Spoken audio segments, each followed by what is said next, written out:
Well, ladies and gentlemen, boys and girls, children of all ages, the Generation X probably brings to you is WW. My bad. I just had a brain fart there. Hey, what's going on, people? Yeah, to be the man, you gotta beat the man. What's going on, people, ladies and gentlemen? As you already know, it is Tuesday. So, what does that mean for Tuesday? It is your annual, weekly People's Champs, AFN Heavy Hitters coming to you live. Your boy, the sixth man himself, your boy KStylzz in the building, as on the stage left today, playing point guard, the mad scientist himself, Mad Mike Sports, Hey, I'm about from to JC that. downtown. I'm about to dunk on y'all. About to All JC right. that thing. And down there at the below here, we got the two guard. We got the shooting guard today. Your boy, the minister, Jew, Talk Sports. What's going on, people? I know y'all ain't used to the basketball analysis intro. I tried something different today. And I'm the power forward of the group. So y'all already know. Don't bring that shit down here. What's going on, fellas, man? How we doing this evening, man? I'm gravy, baby. It's gravy. Well, so since we are doing good today, you already know what time it is. Before we go ahead and get started, let's go ahead and give them that. Give them that. What? What do we normally give them before we start the show? Who?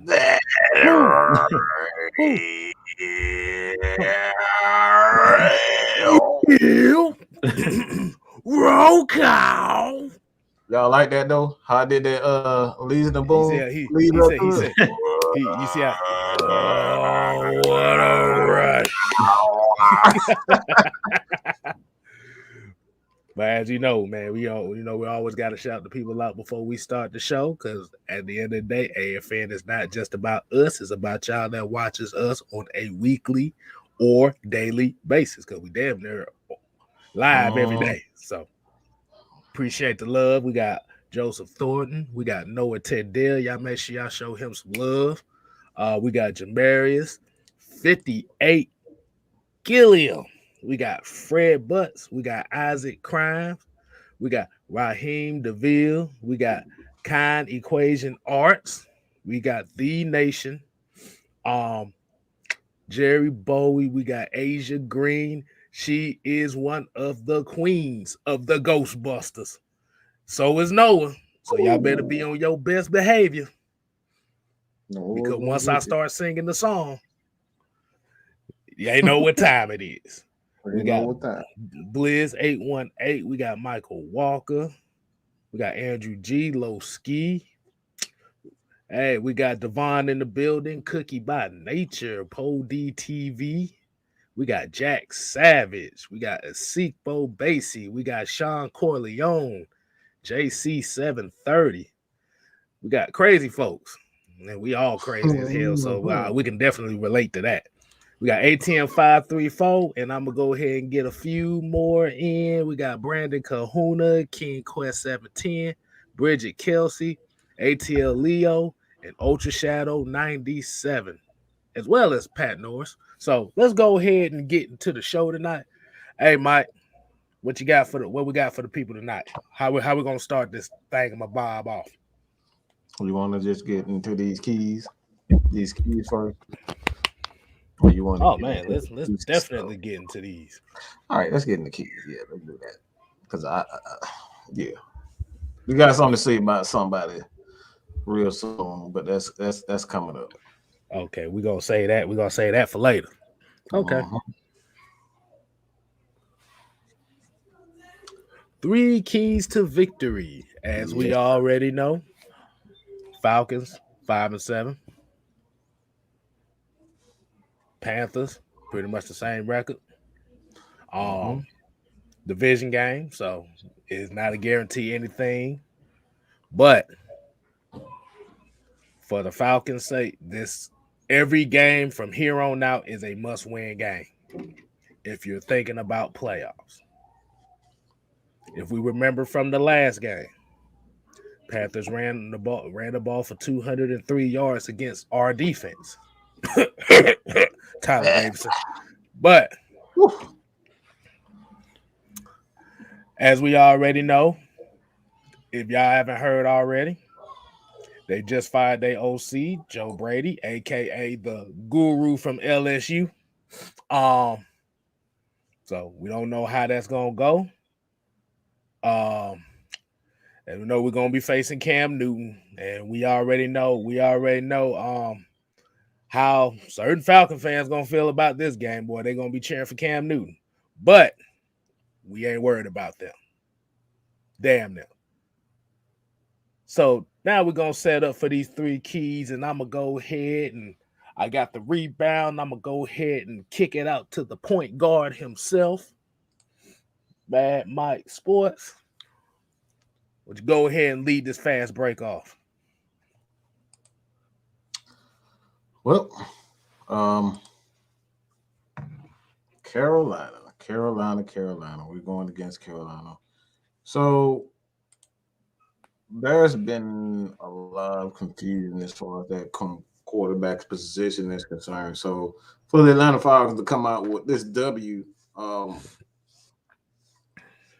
one thing they will have to focus on, and I've been absolutely disappointed in our edge play lately.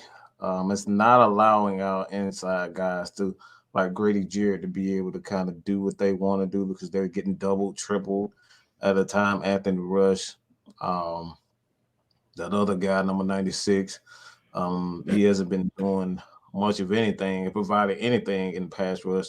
So you've seen guys like Marlon Davidson being able to step up, and he got a pick 6 on Tom Brady. So I'm going to say the edge rushers got to do a better job. They've been absolutely terrible these last few games. They got 1 hit, but again, like I said before, yesterday, when you playing against a Tom Brady or a team that likes to run a lot of pick plays, that takes away the edge rushers. So I expect them to kind of do some type of repeat of that. And if they don't, that'd be a huge mistake by the Panthers. I would suggest them come out and do the same thing. So what I'm saying, the inside guys got to do their thing.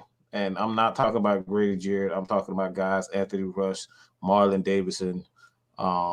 Whenever Bullard, when he comes back, they got to do a better job of getting penetration up the middle. Because this is, for the most part, we have had issues with the edge rushers having any type of pressure. They're not getting any type of pressure. And 2, I'm going to stay with the edge rushers, but for a different reason. And I've talked about this, and it actually makes me upset when I say this, is that you're not rushing with IQ, right? You're using moves that's not going to get you there. Why the hell are you doing these jumping jacks going around Tom Brady the long way when he's not going to take a 5-step drop? He's not going to take a 5-step. Why the hell are you going all the way around to try to loop around and get to Tom Brady? That's not getting you anywhere. So you got to rush with some IQ. Stop using all these damn, these spin moves and, uppercuts and all this crazy shit you doing. Like, why are you using those moves? That's not going to get you to Tom Brady. You need to use a couple of moves. A bull rush, rip move, and that's it. Rip move and a bull rush. Get it straight. So what you telling me is it sounds like he holds low kick for 5 seconds to do the Luke Cage bicycle kick to get to Tom Brady.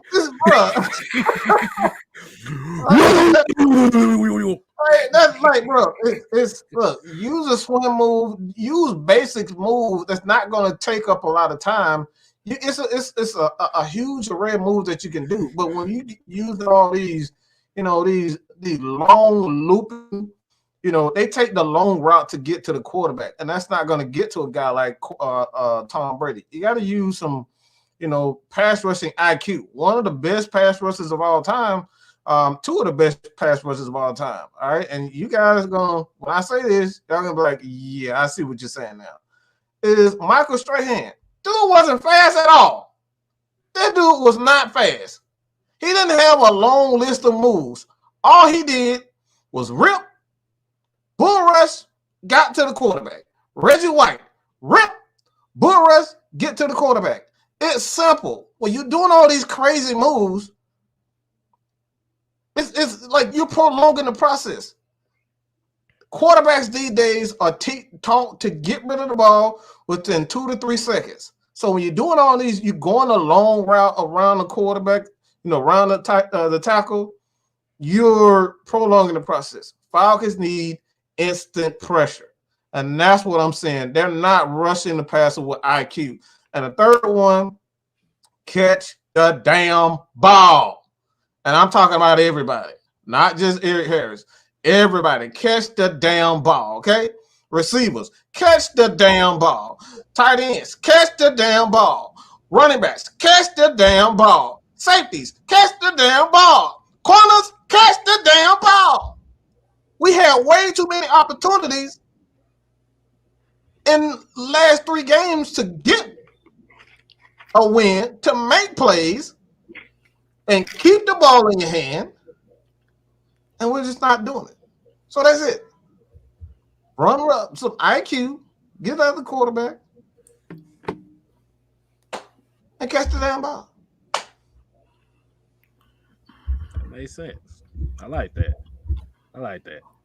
All right, man. So we gonna go ahead, Mike. Mike, who you gonna pass that rock to? We'll go ahead and go next. This is a play. This is a play. I don't know, man. Look, I'm a Kobe Bryant, so I don't like passing balls. Y'all gonna have to. Well, yo ain't gonna get benched. Yo ain't gonna get benched on this team. I ain't passing this shit to nobody. Who on it? Who on it? You got to throw your hand up. Shit, pass it down. Pass it down here to the low block. The low block right here. KStylzz, you go here. Get that post move going.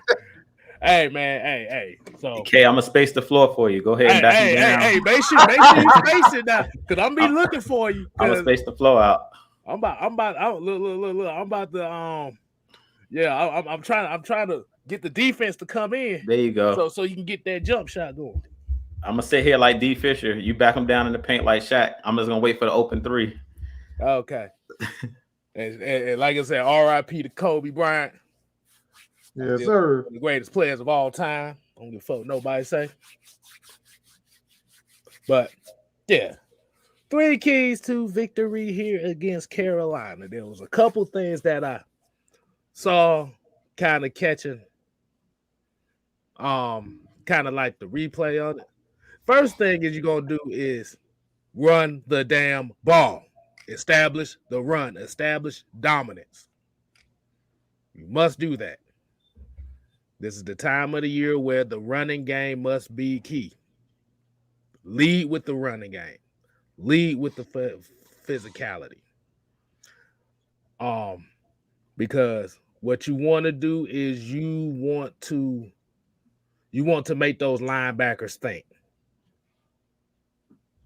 As we know, Stephon Gilmore is going to be guarding Kyle Pitts again. So we're going to have to get some more creativity in this offense, and we got to use the running game to get that creativity, which means offensive line, you got to hold up. I like what I saw from Keith Smith last week. He helped lead through some holes, and he was hitting linebackers. We need that again. My second key is linebacker, and it kind of saw something last week against Tampa Bay. There was one thing that I did see, and I kind of saw, and it's kind of going to what Mike's saying with IQ, and it's the linebackers, it's the safeties. Hold your damn responsibilities, because as we know, Cam is unpredictable. We don't know what we're gonna get. So, hold your responsibilities, because I did kind of see Debo kind of play on a couple plays where his head wasn't in the game and he blew assignments. We saw Eric Harris blow a few assignments too. So defense gonna have to keep their heads in the game. Do not give up the big play, because this is the one thing about Cam Newton that we as Falcon fans have seen for years. He wants the big plays. That's what he wants. So continue to prevent big plays. Third, and the most important key of all, you gotta score touchdowns. You gotta finish drives. If you don't finish drives and keep Carolina in this game scoring 3 points, like I said, you're going to make this game a lot tougher than what it need to be. And that has been one of the main issues we have seen all year when it came to a few games that we lost. It was drives that was long, especially last week where there was long drives, but we wasn't capitalizing with it with touchdowns. And touchdowns is not just a quarterback thing. It's everybody. Everybody has to snatch momentum. Everybody has to you gotta instill dominance. Wait a minute.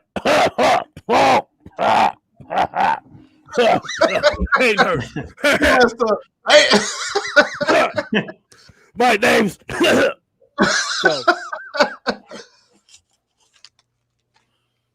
so that's gonna be my 3 keys. And as we got the play set up, Judah got open, they came up. There you go. Not that 3 down. Michael doing that thing. He about to Michael doing it. Last shot, bro. Now, who they want? Do they want Derek Fisher or do they want Robert Ory?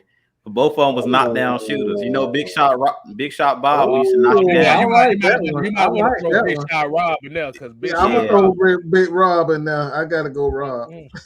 Yeah, man, because he hit some clutch shots for the Lakers against Sacramento at the top of the key for the game. So you know, everywhere he went, San Antonio, the Lakers, made me damn mad because of that. Because I was going for Sacramento in that series. They made me too. Robert Ory hit that 3. I said, "Ain't this about it?"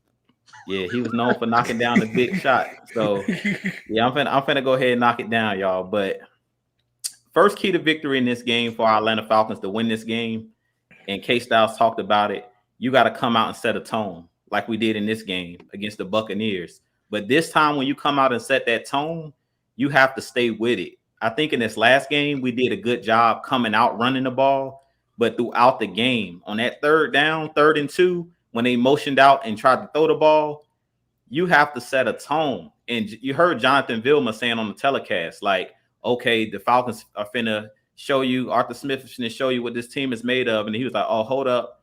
And they went out and flanked Keith Smith out. No, it's 3rd and 2. You came out running the ball right down the Tampa Bay Buccaneers' throat. We need to do that in this game. But in this game, you got to sustain that for how long, KStylzz? What's your favorite?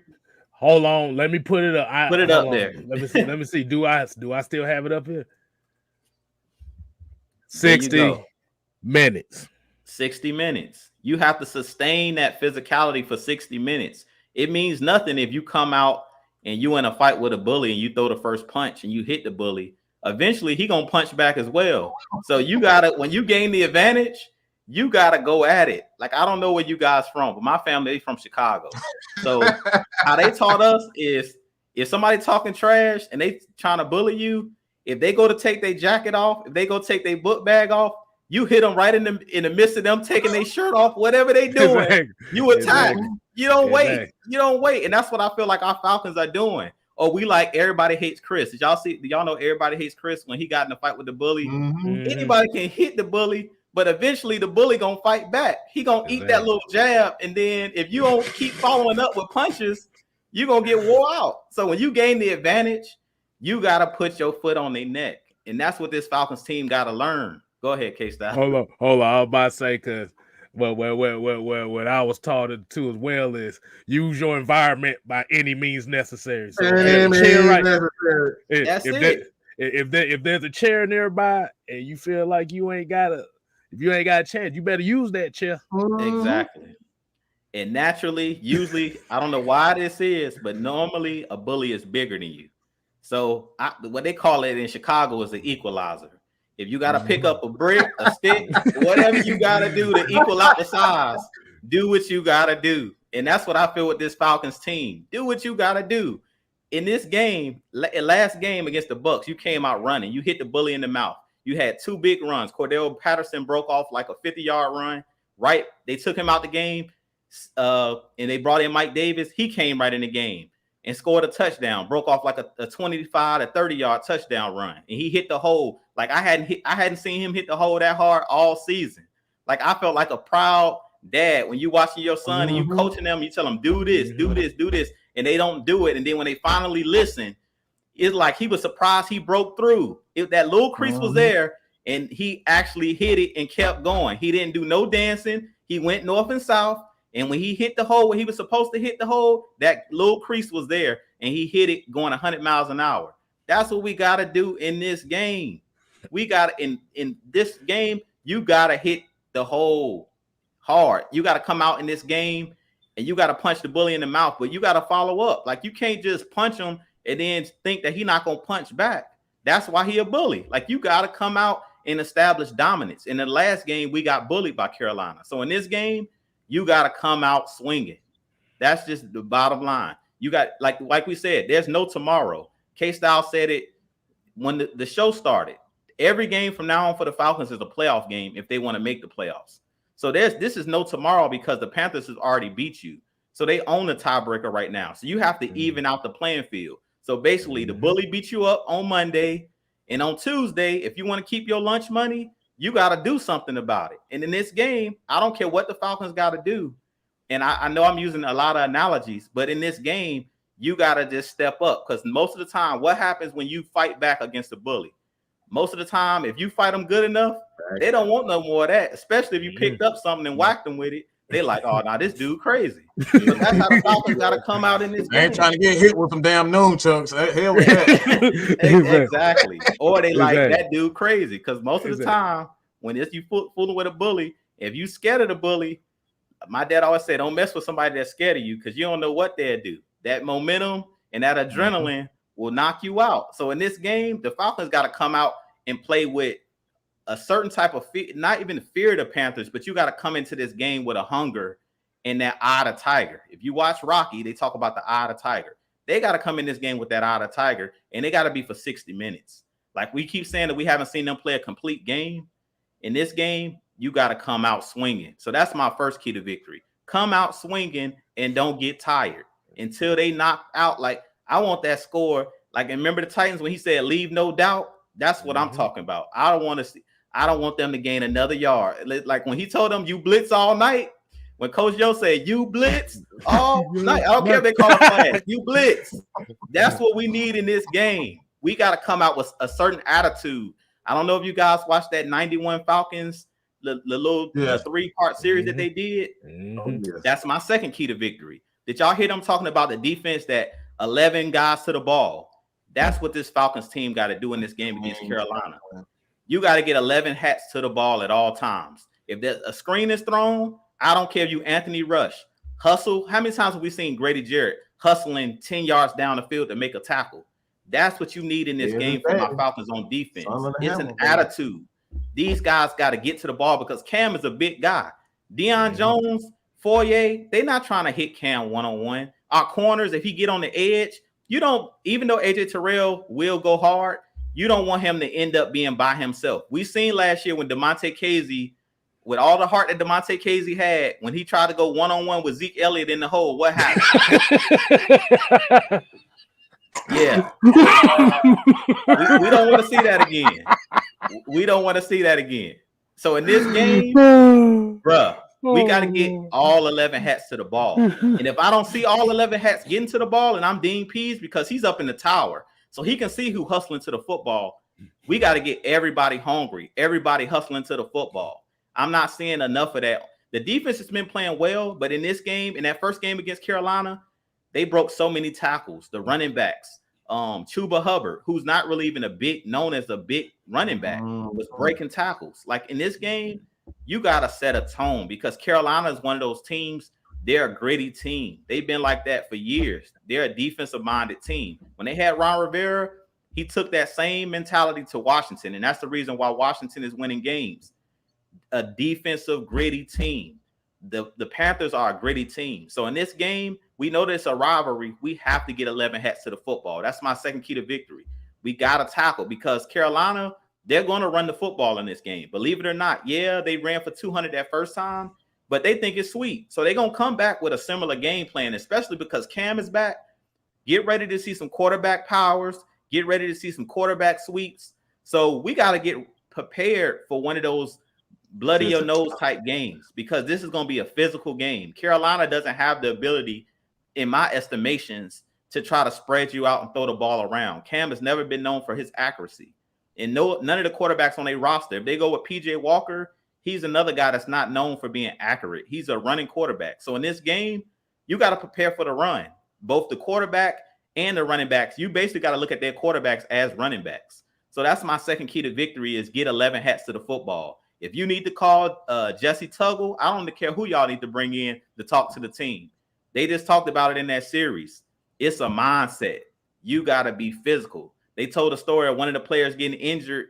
I think they said he broke his tailbone or something like that, and he crawled to the football. I mean, crawled to the ball carrier just to try to be 11 to the ball. All hats to the football. So you got to have that same tenacity. The Falcons got to get 11 hats to the ball. And then my third key to victory in this game is going to be scoring when you get in the red zone and limiting errors. Like we can't have no more botch snaps. Like when you get on the 1 yard line, that's what I was talking about. When you get on the 1 yard line, you got to punch it in because it's a certain mentality that this team is just going to have to adopt. And that's being physical. Like it's one thing to throw a 1 yard touchdown, meaning throw the ball on the goal line. It's a whole nother thing to be able to run that thing right in there when the team know that you're getting ready to run it. And that's what you got to do in this game. You got to score when you get in the red zone. We can't get down there like we did in this last game down to the 2 yard line and have 3 cracks at the end zone and you have to kick a field goal. Like we can't have that in this game. You got to set a mentality and a tone that, look, this is a playoff game. This is a playoff, atmosphere. We need this game. And to be honest, this is one of them games when you get on the 2 yard line, if you don't get in on the first 3 times, you go for it on 4th down because you got to set a certain mentality that the Carolina Panthers know, oh, they ain't playing with us. Like they not backing down because I feel like in the last game, I don't know if you guys seen on that last drive, it was like 7 minutes left in the game and they wanted to go for it. I think that's when they called the grounding on Matt Ryan. It was 4th down and Arthur Smith had the offense on the field. And then he was like, punt, just punt. So he switched it. In this game, you can't do that. You got to go for it. You got to go for the juggler. Don't place dumb. But if you're on the 2 yard line, I think the defense is good enough to pin. If they pin that deep, you got to go all 4 downs and try to get a touchdown. So in this game, touchdowns is what's going to win you the game. We talked about it, and we've said this on every heavy hitter show. You're not going to win kicking field goals 9 times out of 10 in the NFL because that's basically a 4-point swing every time if you don't get a touchdown. So in this game, those are my 3 keys. Come out with that tenacity and that physical mentality for 60 minutes, as KStylzz always talk about.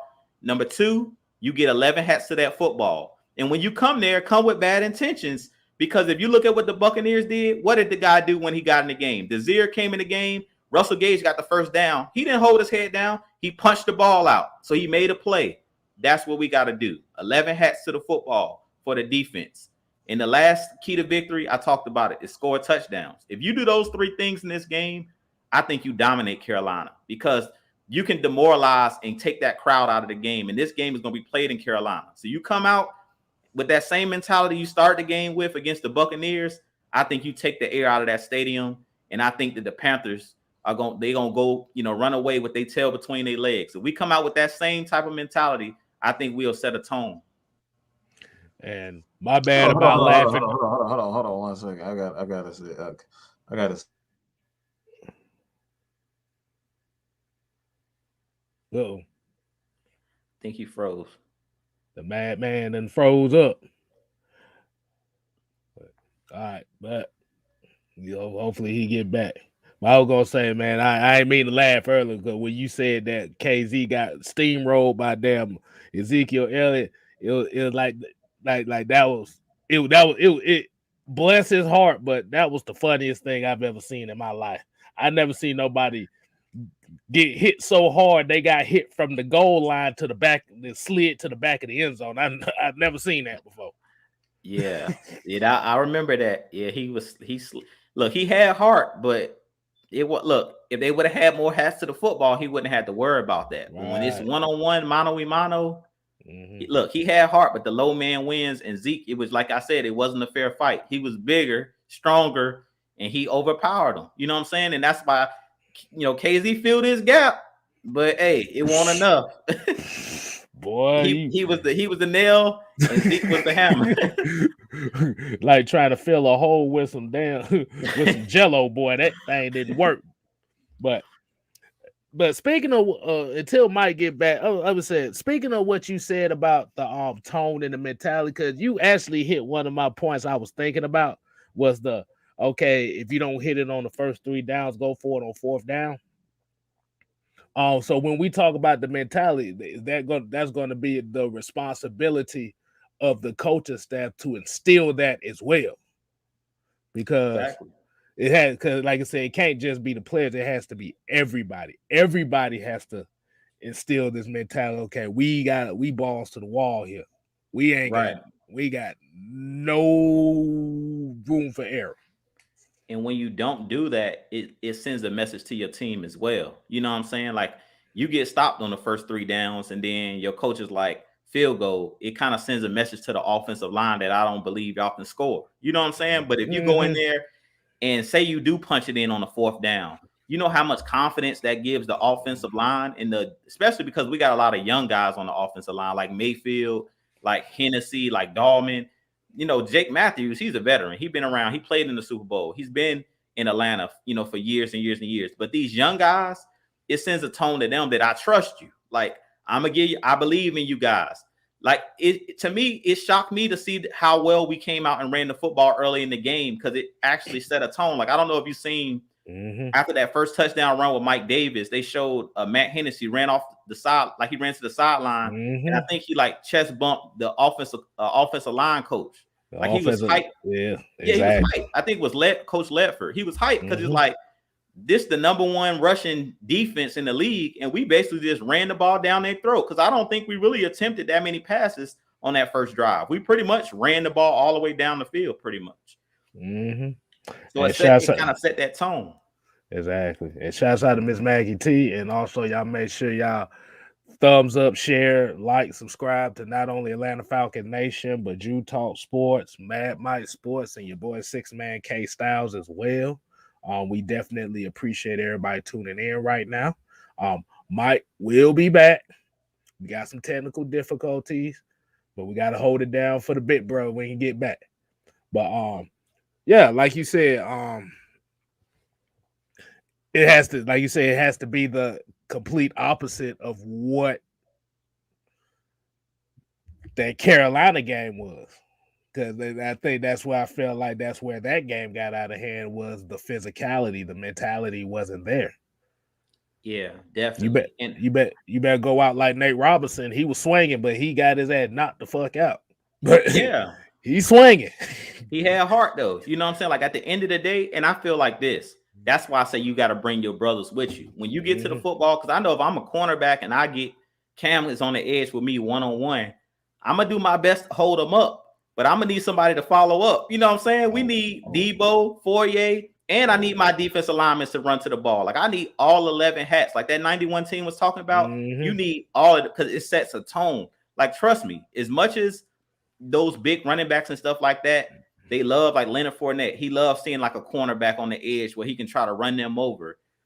Trust me, those offensive players, the running backs, Cam, if you bring 11 hats to the ball, like I don't know if you guys seen that Mike had put on Twitter. It was, I think it was a player from the Raiders. It was a running back for the Raiders talking about getting tackled and the players pulling you down a certain type of way where his leg got caught up under the guy's body weight.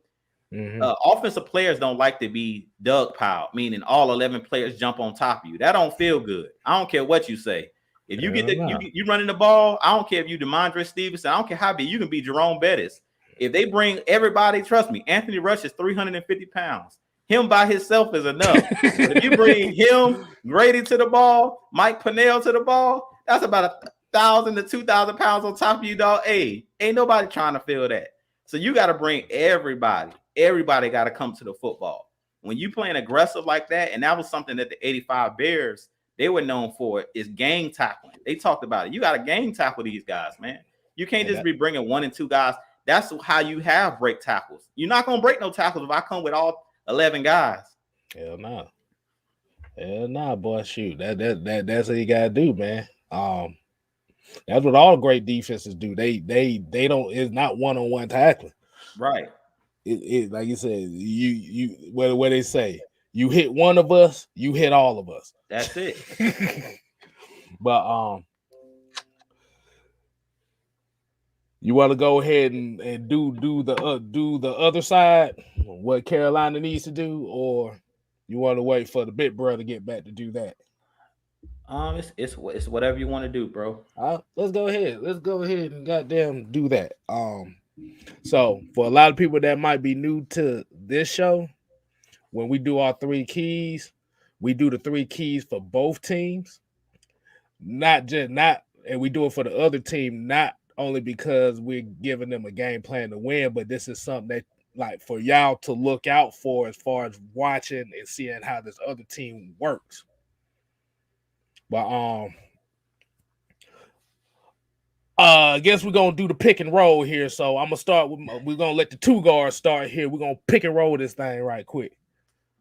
Got you, man. So for the Carolina Panthers and their 3 keys, the first thing is gonna be run the football, like physicality, like we talked about it. I think sometimes these coaches, they kind of get in their own head. You know what I'm saying? Like in this game, what do you always say, KStylzz? When we lose a game, burn the tape. Don't do nothing you did last game because you weren't ready. In this game, Carolina beat us last time. So if I'm Carolina, I'm coming with a similar game plan, which is going to be run the football until you show me that you can actually stop it. I'm not going to go against what I do best. And that's what Carolina does best, is run the football. So in this game, if you Carolina, the first key to victory is you come back out with that similar game plan. It doesn't have to be the same type of runs, but overpowering a team is overpowering a team. Running the football is running the football. We seen it last night, it was last night, I believe it was, with the Patriots and the Bills, or 2 nights ago, Monday night. Yeah, last night. Yeah, it was last night. We seen it with the Patriots. Pretty much, you got your quarterback attempting 3 passes. You run the ball 50-something, 40-something times, 49 times, something crazy like that. That's what Carolina got to try to do in this game. Possess the football and try to run it right down the Falcons' throat, because I don't know what's going on with Mike Pennell Jr. He hasn't played. He's been basically, I think he was a scratch the last 2 weeks. So I don't know if he's injured or what the deal is with Mike Pennell. I think he needs to be out there, though, because I'm still seeing Tyler Davidson starting games. So as long as Tyler Davidson's out there, what we say, run at 96. Run right at 96. I mean, that's the key to victory for you guys. That's the first one. Just run. If you see 96 in the game, wherever he lined up at, run it right at him. So you did it last game, rushed for over 200 yards. You do the same thing in this game. second key to victory for Carolina is try to get after Matt Ryan. Try to take away the running game of the Falcons. So I would bring guys down in the box, and I would just try to get after Matt Ryan. I would bring all type of blitzes. Like I basically would. It's a copycat league. I would adopt what we just seen the Buccaneers do. You got on your team Marlon Davidson's running mate from Auburn. You still got, you got the big boy over there, Derek Brown. So I don't know if he can do what Vita Vea did as far as running stunts and stuff like that. But in this game, you get after it up front. Brian Burns is one of the guys that got on the edge. Hassan Reddick is one of those guys that's having a really good year for them that they picked up from the Arizona Cardinals on the edge. He has a really high sack number so far this year. Shaq Thompson at linebacker. That's what he does best, is come downhill in the running game and blitz. You don't really want him in coverage. So in this game, that's what I'm doing. I'm bringing blitz right up that A-gap where the center, because you're playing Dahlman and you're playing Hennessy, and those guys still are acting like they're confused. And Mayfield, he's hit and miss. So if I'm Carolina, I'm blitzing. That's my second key to victory, is get after Matt Ryan, try to rattle him, and try to limit the Falcons' running game. Then the third key to victory for Carolina is the field position game. In this game, you do everything you can to limit field position, and you do everything you can to keep Matt Ryan on the sideline. Try to possess the football, like shorten the game like you did in that first game. Because in the first matchup, they pretty much dominated the football. We really didn't have many attempts. Matt Ryan didn't have many cracks at that defense. So in this game, you do the exact same thing. Possess the football, win special teams, punt the Falcons deep in their own territory, because you have the crowd on your side, because you're at home and it's hard to hear. You try to, get that crowd rallied up, get out to an early lead, try to get that crowd going, and try to cause errors for the Falcons on third and longs and stuff like that. When the crowd get loud and it's hard for those young guys like the center and quarterbacks exchange last week. We seen them, botch snaps and stuff like that. When the crowd gets loud and when you're on the road, this is when botch snaps and stuff like that happens, and false starts and stuff like that happens. And when you can really pin your ears back. So that's my third key to victory, is try to pin the Falcons deep, try to win the field position battle. If you do those three things with Carolina, I think that they have a good chance at sweeping us. Okay. Oh man, that was some good day. Well, I guess I'm about to. Well, God damn it! How the hell I end up out of focus? But I gotta get these points out the way. I don't know how the hell that just happened. But hold on. All right, we're just gonna deal with that for right now. So kind of agree with you on one of them. Run the ball. And I saw Dre True Statement up here. He's talking about new hashtag take Route 96. We're gonna use that and give him credit for it. Yes, take Route 96. Tyler Davidson on the field, you run at him. Because in the run defense, he is the weak spot in that defense when it comes to the run defense. I think the reason why Mike Pennell might have been a healthy scratch, because Anthony Rush has been playing well, and they don't want to have too many run stoppers in the lineup, because you still got to bring in guys and bring out guys and got different packages and stuff like that. So I kind of think that's why Mike Pennell hasn't really been in the lineup. I need the Williams wall, KStylzz. I know that's part of what they're doing. But I need the second coming of the Williams wall, bro. But I want damn the Williams wall. I want the whole building. That's what I want. Yeah, bro. I need the second coming of the Williams wall. If I can get Pennell, Rush, and Grady all out there at the same time, hey, look, we need to stop the run at all costs. If that means you got to put Grady out there on the edge to let them two guys man the middle, do whatever you got to do. Right. So, yeah, so that's going to have to come down to it. And the second key that I have for Carolina is do not take the Falcons lightly. Don't think just because you got Cam back. Don't think because you ran the ball 203 yards last week, it's not a guarantee that it's going to be the same game. So you got to humble yourselves. Because if you don't, like I said, it's going to be a long game for them. But that was a quick two. That was a quick 2-pointer right there. Let's go ahead and get the last one for me. Oh, there we go. We back in the game, baby. You can see all the creases in my forehead again.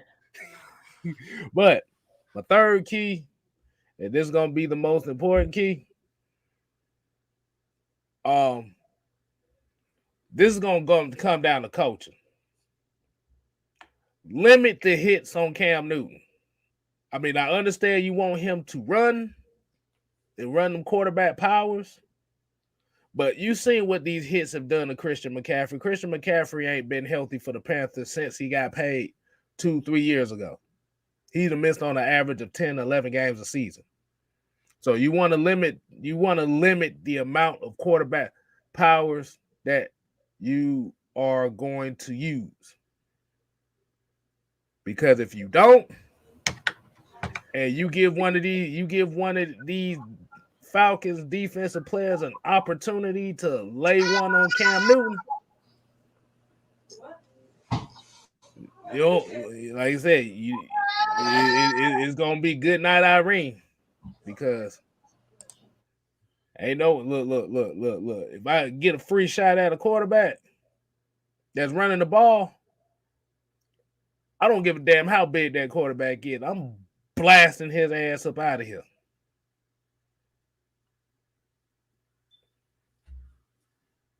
But I'm gonna give you, but like I said, I'm gonna give you kind of like a honorable mention. Eric Harris, for the love of God, bro, make the play. Make the play. You in position. Make the play. You're dropping interceptions. You're missing tackles. Like I said, you're taking bad angles at the wrong time, but you always seem to be in the right spot. This is what Mike said last time. That's why we call him. He just there. He ain't making the plays when they need to. But yeah, that's my 3 keys right there. Because if you protect Cam, you can use Cam just enough to open up that deep passing game. Mm-hmm. Because with Sam Darnold didn't want to take no chances. So Cam is going to take those chances. And that's all I got right there. I was about to say pick and roll. Okay, so Mike, you ready? You ready to get this dribble handoff right quick? I'm going in the low post to give you the dribble handoff so you can get this layup in. I want to catch it in stride like Steph. You want to catch it in stride? Hold on. I almost did it. Okay. I want to catch it in stride. Okay, so he catching the stride in the corner. Right there. That's it. Right there in the corner. That's it. That's all. 5. Like water, baby. Like water.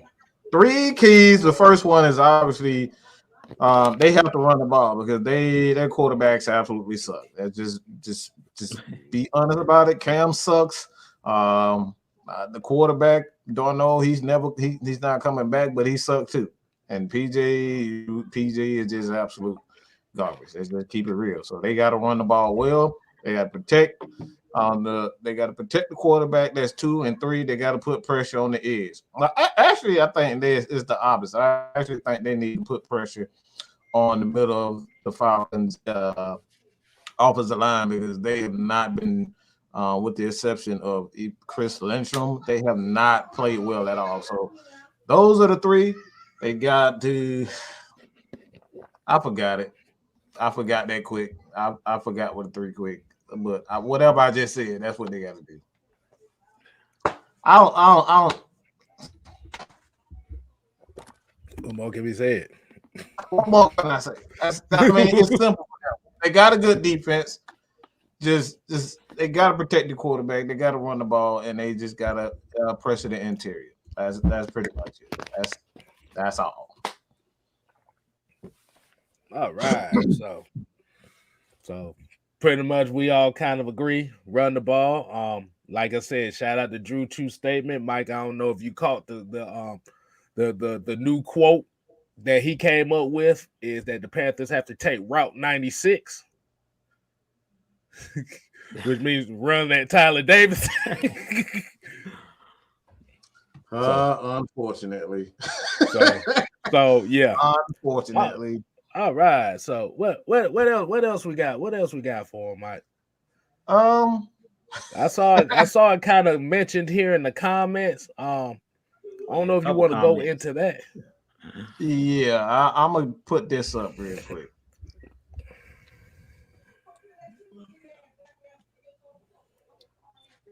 All right. Let's see what it says. Let me get this. Let me get these off right quick. Let's see what that says. Hold on. My bad, y'all. My bad. I'm trying to get the stuff off.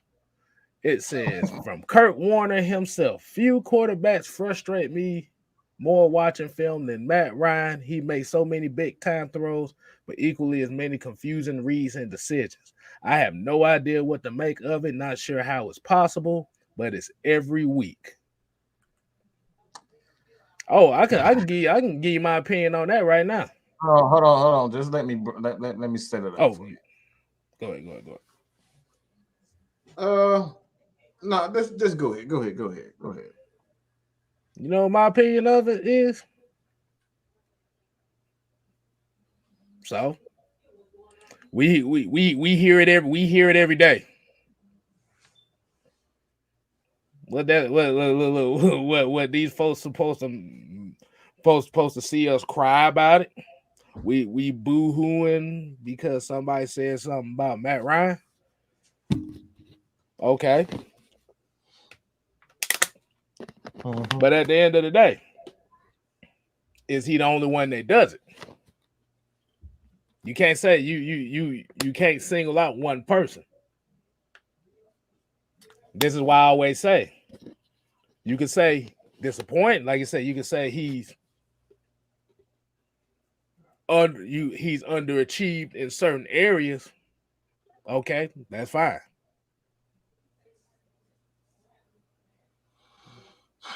Who cares? Like I said, eventually, what it really comes down to is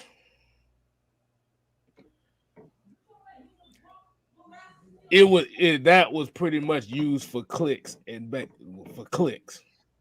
likes. Because in the reality, Matt Ryan ain't the only one that like that. It's about 10 other. It's about 10 other quarterbacks. At least 10 other quarterbacks that do the same thing. You even off on that number, right? You even off on that number. The truth of the matter is every freaking quarterback is inconsistent. All right? Let's be real. Every quarterback. We literally just saw the GOAT, who people call the GOAT, throwing a pick six. That was a bad read. And it happened. Plus pound lineman. Like he threw an interception, pick six interception to a 300-pound lineman. And we up here talking about Matt Ryan is inconsistent. He make bad reads. If that wasn't a bad read, what the heck was? Furthermore, go ahead. Furthermore, we literally got a guy in the Hall of Fame by the name of Brett Favre, who has thrown the most interceptions in NFL history. Okay? Bad read, bad throws. This is what happens. It happens. So is he correct? Absolutely, he's right. But let me show the quote what really ticked me off. Let me show you this quote again. Okay? This is the quote that kind of screwed me. All right? I have no idea what to make of it. That is just the biggest freaking lie. No, excuse me. That's the biggest fucking lie that any quarterback has ever made. You literally see this man get his ass whooped every game, get hit 11 times, 11 hurries, sacked 5 times, has been hit and hurried 92 times this year. And you try to tell me with a straight face, Mr. Supermarket worker, bagger grocery, whatever the hell you were, that's what you trying to tell me? The same guy that got cut by Green Bay, who had to go to the Amsterdam, whatever the hell it was, and had to make his way back and play in one of the most unconventional offenses of all time. Mike Martz taught all the wrong things to quarterbacks. He taught quarterbacks to look deep first and then check the ball down. That's not how they check. That's not how they teach you. They teach you to go to your progressions. So for a guy that also, all right, you lost your job to one of the guys, all right, Eli Manning. Yeah, you gonna forget about this? You gonna forget about this, Kurt Warner? When you got benched, you went to the Giants and lost your job because you absolutely sucked. Okay? You absolutely sucked. And when you went to Arizona, you had a couple of good years, but you continue to absolutely suck and make bad reads. So is he right? Yes. But the issue and the problem that I have with this is that you said it in a way that is complete hogwash. I have no idea and what to make of it. That, my friend, was a bold-faced lie. Are we talking about the same quarterback that had 4 of the greatest offensive players in NFL history on the same team? There you go. Hold on. One second. I got to get one more. I got to say one more thing, all right? I got to bring up one more stat, too. If I can find it, let me find it real quick. All right? We're talking about a guy also. We're talking about game-winning game decisions. This dude literally has 7 career game winners to Matt Ryan's 33 and 44 in total. And I may be off as far as the game winners for Matt Ryan. But this is a guy we're talking about who has 7 game winners in his career as a Hall of Famer. So that is to tell me 2 things, right? They tell me 2 things. One, that you were never in a position to have to come back, all right? Meaning that you played with elite company, an elite team. And 2, that you weren't fucking good to begin with. You weren't good enough to come back. So let's just keep it real. So when we talk about guys like him, these are the things we're talking about. If you're going to critique guys like Matt Ryan, this is not Matt Ryan. Like it's quarterbacks in general. You critique guys like Dak Prescott. You critique guys like Lamar.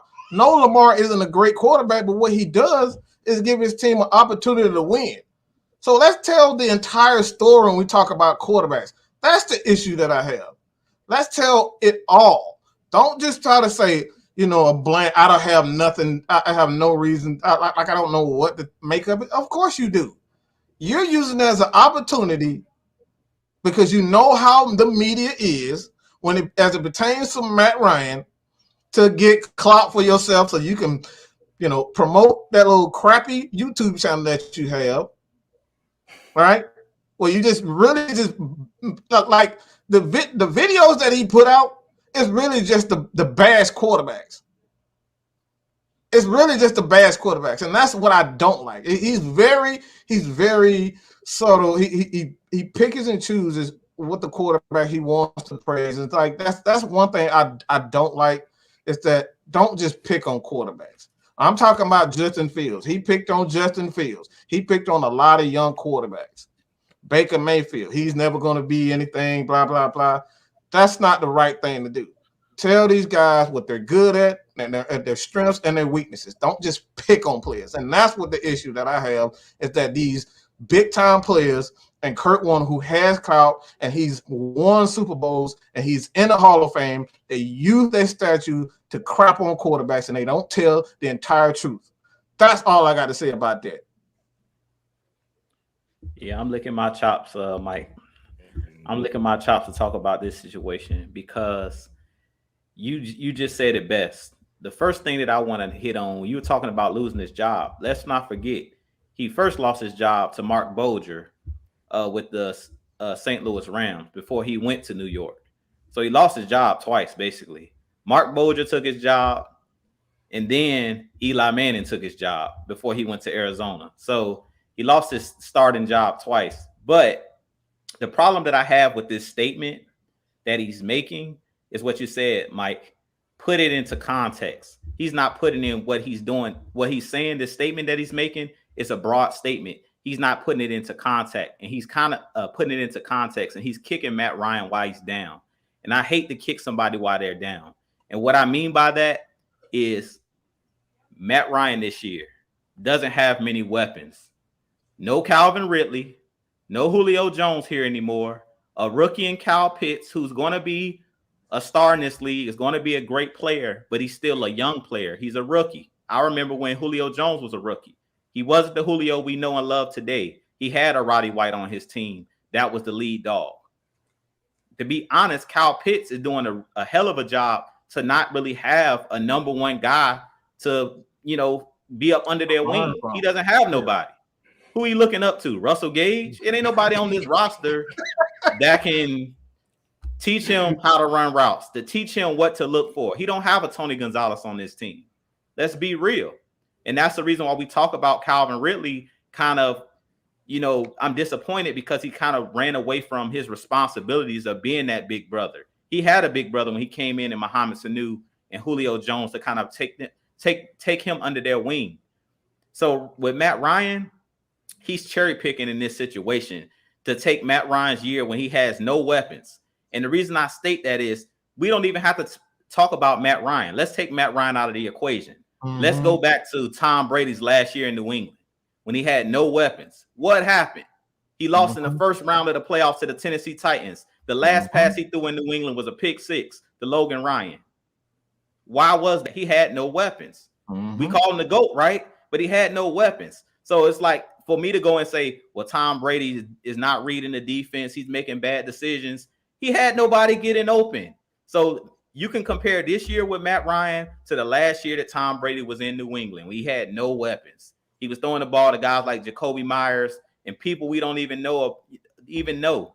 Guys that are not even in the league anymore. The only legitimate weapon he had that last year was Julian Edelman. It's similar to Kyle Pitts. He had like one weapon. He had no weapons. That's the same thing with Matt Ryan right now. It's easy to come in and beat up on Matt Ryan right now because he has nobody. So it's easy to take this situation and say Matt Ryan's not reading the defense. You didn't say anything in 2016. You didn't say anything in 2017. Really, you haven't said anything until this year when he has no weapons. So you can't really compare. And that's why we say you got to put things into context. You could have guys like Skip Bayless on Undisputed talking about Tom Brady should be the MVP. How should this guy be the MVP when he's dipping and dunking and he got 3 number 1 wide receivers on his team? Like, put it into context. Like, if you take any quality quarterback and put them on the Tampa Bay Buccaneers, they can do what Tom Brady's doing. Take Tom Brady off the Buccaneers and put Matt Ryan on that team.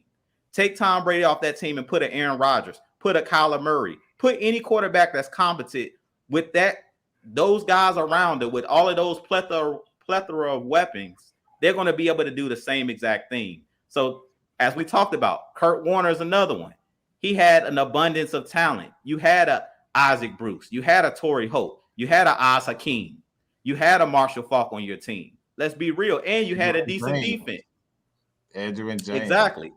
So it's just like you had an abundance of talent. And then if you go take a look at the Cardinals that he helped get to the Super Bowl, it was the same thing. You had an Anquan Bolden. You had a Larry Fitzgerald. Let's be real. You had guys on that roster that Orlando are Hall of Pace, Fame type man. players. Orlando is Pace.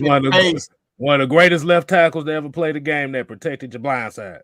Exactly. And then you had guys on that defense like Aeneas Williams, one of the greatest corners in football history. You had guys. You had a Dre Bly, who a lot of people forget about, was a pretty good corner. As a number 2 corner, I'll take a Dre Bly. So people Leonard just Little. forget. Leonard He had Little. weapons. You know what I'm saying? He had weapons. So we always said you're only as good as the guys around you. So as much as he want to talk about Matt Ryan can't throw the football to himself. Matt Ryan can't block for himself. So that's what he really got to take into context. I wonder when he's looking at that tape, are you watching the offensive line? Are you watching the wide receivers? Are they open? Is Matt Ryan getting pressure on them right away? Like, those things matter. If you don't take those things into context, then what are we talking about? Mm-hmm. Hey, yeah, something quick. I wanted to put something in the banner, but I'm too lazy, so I'm interrupting the show to do so. Lazy Really? ass. Whatever, man. This is what I do, man. It's what I do. But now I wanted to put this up from DJ, Ledbetter. Well, I want to call him DJ. I don't know. But anyway, as far as, Ryan's, being sacked and everything, of course, it doesn't relate to what that quote is, but I feel like it's relevant to this season. So I wanted to put that in the overlay so everybody can see that too. I just thought it was interesting. Of course, right now, Matt can only be what he can be at this point. Like you said, with the weapons that he has. Now, of course, we're not saying that, like Mike said, we not saying we disagree with it, but it's the delivery of the message, that it was. So this picture right here, hope y'all can see that a little bit, but I can't take the banners and stuff off. Let me see. Can I? Because I'm under. I got it. Hold on. Okay, thank you. But yeah, so that was just something I thought was interesting. If you guys wanted to kind of, add that to your conversation too. 4th consecutive season of allowing 40 or more sacks. He's been hit 58 times, hurried on 27 other plays. His time pressured per drop back ratio is 24.8. So Yeah. 24 Which for a lot of people that don't know what this means this dude gets hits as much as a running quarterback. Exactly. And that's something that what is his name? Seattle Seahawks quarterback. He was complaining about just getting hit all the time. I can't think of his name right about now, Russell. But it's the same thing. We don't have the weapons, we don't have the protection, and we really haven't ever had the protection from Matt Ryan, to be real. A strong protection. We might gotten by maybe 2016, but I get that's how it was said, but it definitely wasn't. It definitely was delivery. Definitely. Like I said, we're not saying that he's wrong, but again, you got to provide context, and that's why I say it's a dangerous quote, because you're not putting out the fact that again, we got guys like Terry Bradshaw. Like, Terry Bradshaw got like one more touchdown than he has interception. 2 more. Go ahead, KStylzz. 2 more. You got 2 more on 51% completion percentage. And this guy's in the Hall of Fame. So this is the stuff that I'm talking about. It makes it seem like, obviously, like I said, I watched his video 4 months ago about Matt Ryan. And again, it showed where he just wanted to bash Matt Ryan. He didn't show where he made a good throw, he made a good read. The video was just solely on everything that he did wrong. And those are the things that, I don't feel that is right. You know what I'm saying? Like, we give Tom Brady his credit. When you talk about that West Coast system, Tom Brady is probably the greatest quarterback outside of Joe Montana, Steve Young, to play in that West Coast system. So we want to give guys. Tonight we just said with Cam Newton, like, he's going to throw the ball deep well. He throws the ball. He throws the deep ball well, and he run those quarterback powers. He's an athletic QB. We know what these. But when we talk about Matt Ryan, it's the same people. It's the same thing. Yeah, he put up 50,000 yards passing, but it's always a but. So that's where I say, like I said, he wasn't wrong, but it's the context. Don't leave things out when you talk about us. That's really dangerous because we got people who don't necessarily know the game like that, and they believe what he says. He's a Hall of Famer. He's right. Matt Ryan sucks. These are the stuff we're talking about. And like I said, we got two NFL players. This dude got 2 more touchdowns and he got interceptions. And he in the Hall of Famer. But you up here talking about Matt Ryan. This dude literally threw almost 300 touchdowns, if not 300 touchdowns, in less than 150 interceptions. But you up here talking about his decision making bad. How the hell is your decision making bad when you got down there 60,000 passing yards? Does that even make any freaking sense? 60,000 yards. You talking about decision making is bad? Like, come on, bro. You know what? After just coming from taking a piss, I just came to a conclusion. I think you know what I really think the problem is because Matt Ryan doesn't respond to nobody. I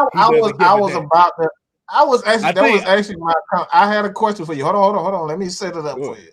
Go ahead. Let me set it up because this is a question I have for both of you. Because I think this is the issue with it. Do you guys think that because the Falcons organization, they don't respond to criticism, and you always hear even Dan Quinn go from Mike Smith and now Arthur Smith, these guys just don't care about what outsiders say. So you think they feel as though it's like a bully. You know when Bill Belichick, he gets a stupid question. It's like, look, he immediately shut that crap down. He don't even answer it. You know what I'm saying? He was like, I've been coaching 40 years. I think I know what the hell I'm doing. Bill will shut that crap down soon. So you guys feel as though, is it the Falcons culture, or it's just, do you feel like the Falcons coaches kind of leave the players vulnerable to the media criticism? I think it plays a part in it because the thing about a lot of the critics, see, you have to remember what critics really do. Critics look for responses. So, like you said, even with like the Matt Ryan inefficiencies that he's had in his career, like I said, that is warranted. See, but the problem is because this guy doesn't respond to nothing. It gives everybody the green light to literally pretty much just trash this guy's name like he is the guy that caused Armageddon in the world.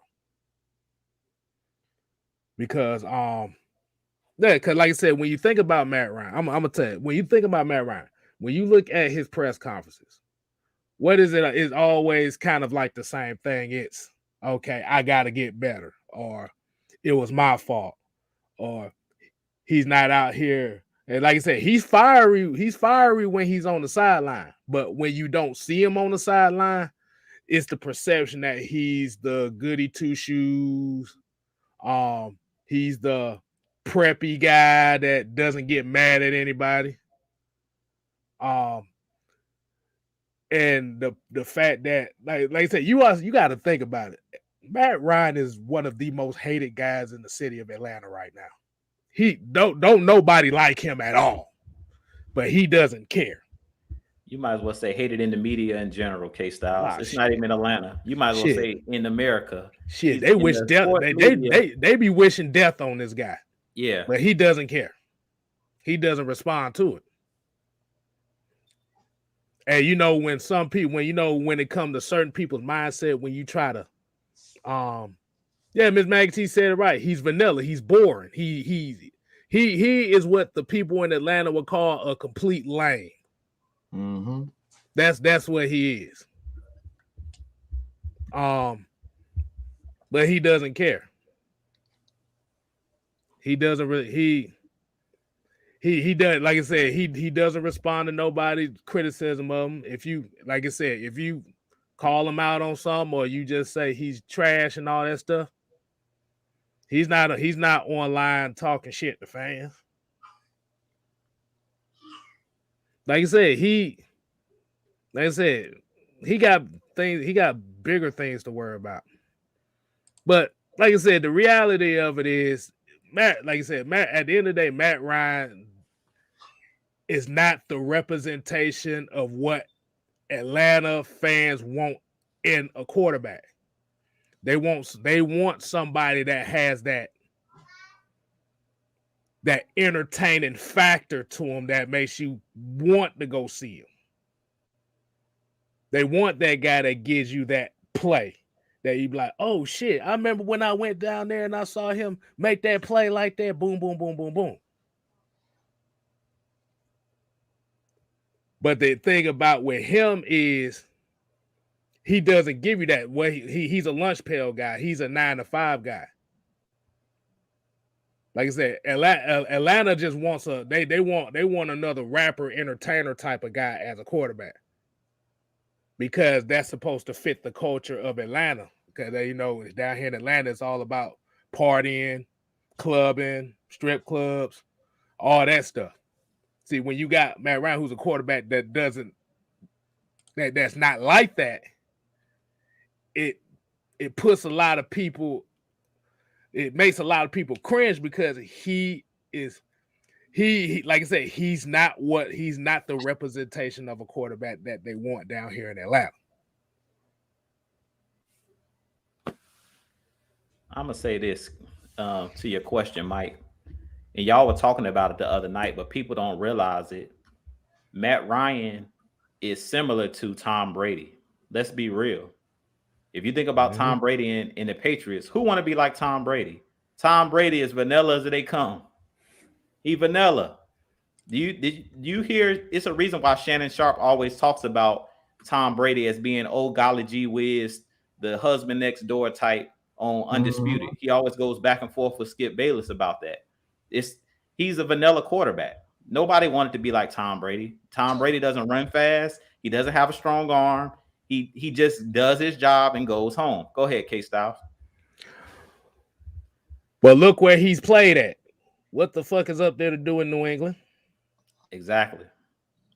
So they don't care about they really don't care about the vanilla quarterback and stuff like that. Well, what I think the main thing is though is he's winning. That's the difference between Matt Ryan, and that's why I was going with it. Matt Ryan and Tom Brady, both of those guys are just 9-to-5 guys. They're just guys that's gonna come and do their job and go home. You're not seeing the fun Tom Brady until he went to Tampa. When he was in with the Patriots, he was buttoned up. He wouldn't say anything to the media. He wouldn't give the media bulletin board material, just like Matt Ryan. He was just a company guy. He was a leader, a head of a franchise. He could be a Fortune 500 CEO. Like he was a buttoned up guy like Matt Ryan. They were pretty much the same guy. The difference between Matt Ryan and Tom Brady is Tom Brady has the Super Bowl trophies and the rings. And he has the rings. Why? Not because he's better than Matt Ryan. He has the rings because he's played for a better organization, a better head coach. He's had better players around him. We talked about how many Hall of Fame players or future Hall of Fame players in one of our shows that he's played with. If you swap Tom Brady and you swap Matt Ryan, put Matt Ryan with the Patriots, put Tom Brady on the Falcons, Tom Brady would probably be sitting with 0 rings right now if he was an Atlanta Falcon. Let's just keep it real. Put Tom Brady with this cast of characters that we got right now. Give him Russell Gage as his number 1 wide receiver. We've seen this before. He wouldn't be doing anything. Like we keep talking about, he has 40 touchdowns or 34 touchdowns, and look who he's playing with. Put Matt Ryan with the Buccaneers right now. He would be an MVP candidate. Let's be real. Because to be honest, if you put Tom Brady on this roster, we don't have 5 wins. We don't. Like we talk about Matt Ryan not being able to run. What is Tom Brady going to do? Oh, Jesus. I love you, Lord. Pray for him. Or we be having to pray for him not to get killed out here. Let's be real. We talk Orlando Ledbetter is talking about the Falcons are almost at 40 sacks. Trust me, if Tom Brady was on this roster, we would be at 40 sacks.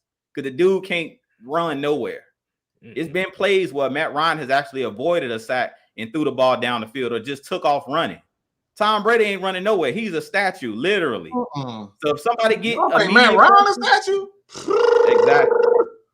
exactly. That's my point. But that's the thing with, like Mike was talking about. The casual fan is not going to ever play that in their mind. They're never going to say, play that backyard football, play that GM where they say, okay, well, I'm gonna put Tom Brady on the Falcons and I'm gonna put Matt Ryan on the Bucks. Nobody ever thinks about that. They just think about real life reality.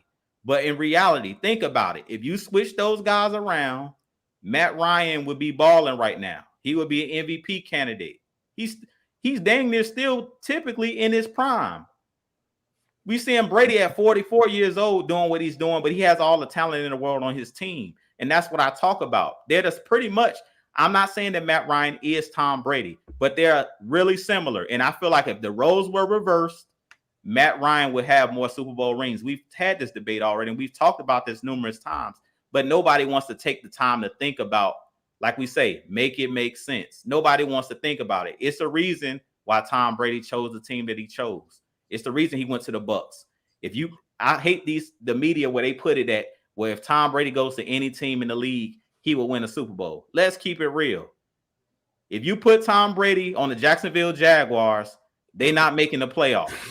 He gonna retire. He gonna retire before the season ends. Like, oh no, I can't do this. And let's be real. Tom Brady ain't gonna never choose to go to a team like that. Tom Brady wouldn't choose to come to the Falcons because he know the weapons ain't here. If he heard that Julio was on his way out the door, it's the reason why he chose a team with a defense. And then he went to a team with 2 Pro Bowl wide receivers, and then brought another wide receiver that's a Pro Bowler, and then brought a running back, a top 10 running back, and Leonard Fournette, who caught the game winner last the week before last. Like, this is stuff we're talking about. Rojo and Leonard Fournette are damn good running backs. Why are people not paying attention to that stuff? You got good 3 good wide receivers, 2 good running backs, and a decent offensive line, and you trying to tell me that this man is some legend? Like, this is the stuff that I'm talking about. Yeah, he's great, but you take all those weapons away and give him what Matt Ryan has done, he would not be doing half of the stuff. He wouldn't have. Look, I can honestly say this guy would not have 1 freaking ring. He's not good enough to take over games himself. Let's just be real. A lot of those games that he wanted. Go ahead. He's not in Kyle Shanahan's offense. What is he going to do? Because Kyle Shanahan needs you to be mobile. Tom Brady is not that type of quarterback. So the season that Matt Ryan had in 2016 of being able to be mobile, and I didn't mean to cut you off, Mike. He wouldn't be able to run that offense. And that's what I'm trying to say. Like, we're not putting people in Matt Ryan's shoes. KStylzz, y'all talked about it a couple shows ago. You put Tom Brady on the Atlanta Falcons, and you have 4, 5, 6 different offensive coordinators. This man has played for the same. McDaniels has been his offensive coordinator pretty much his whole career. He's run one system. Put him in Baltimore. You think he'll be able to run that pistol? Man. See what I'm talking about? Stuff like that. Everybody want to say you can't put Tom Brady. You can't compare. Why not? Right. Why not? Right. But let me ask you a question. So,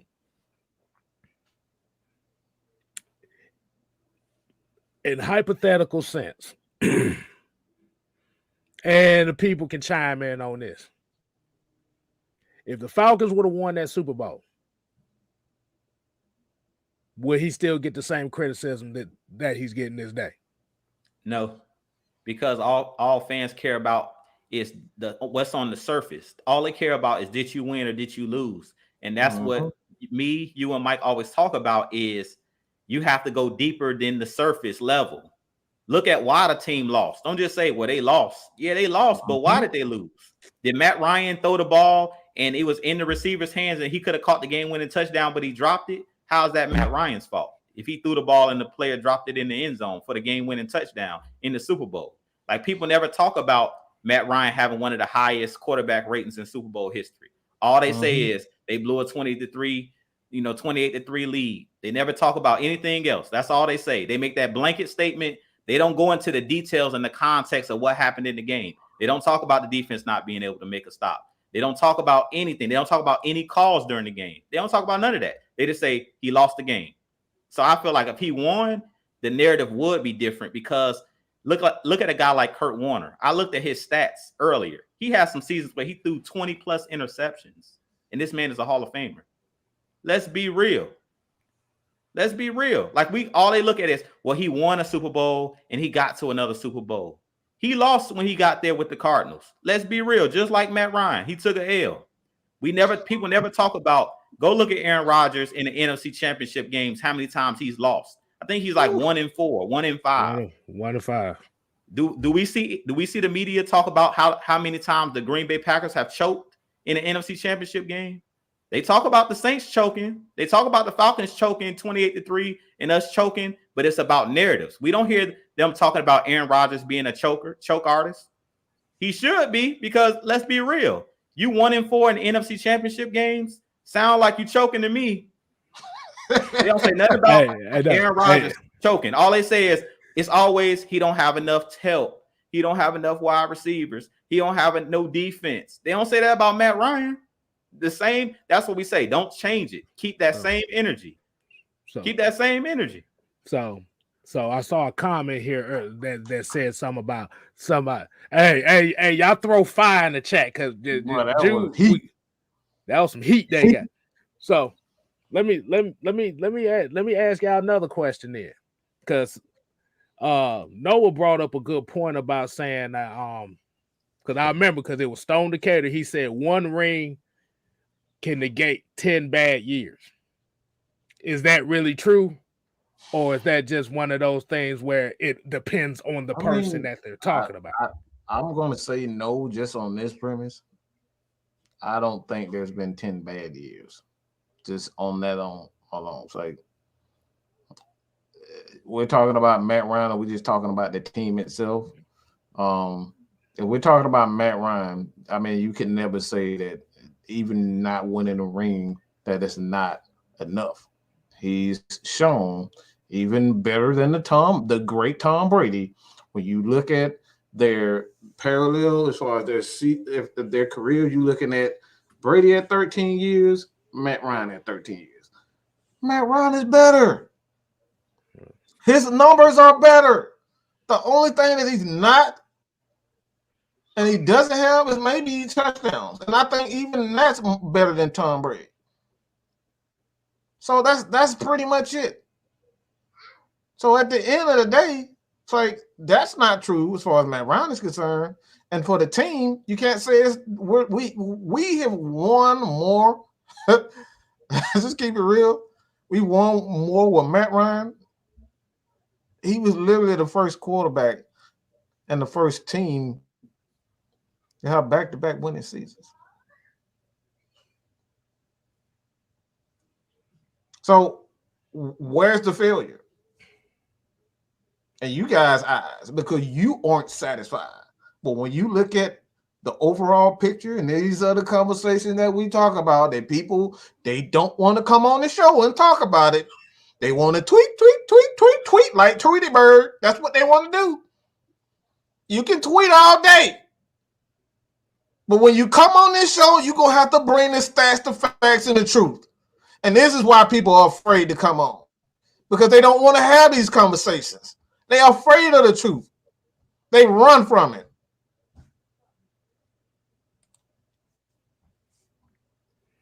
Okay. 1-5. Hold on. Let me put up a banner. I just want to put up a banner so you guys can get the picture of what 1-5 looks like, okay? I want you guys to look at it. Okay? Just look at that. 1-5. This is Aaron Rodgers' record in NFC champion. And we're talking about Matt Ryan isn't a winner. Make it make sense. defense. You gotta remember too, Aaron Rodgers lost to a 49er team that threw the ball 8 times. 8 times.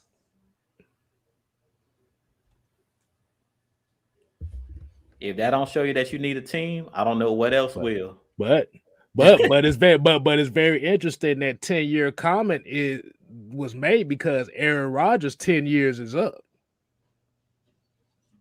So where's it gonna come through? Because I just think that I don't think it's necessarily a 10-year type thing. I think it's based off of organization. It depends on the organization.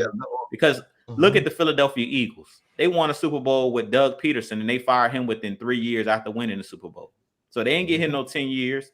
They were just ready to move on. So it just depends on the organization. But that's why I feel like the Philadelphia Eagles are a dysfunctional organization.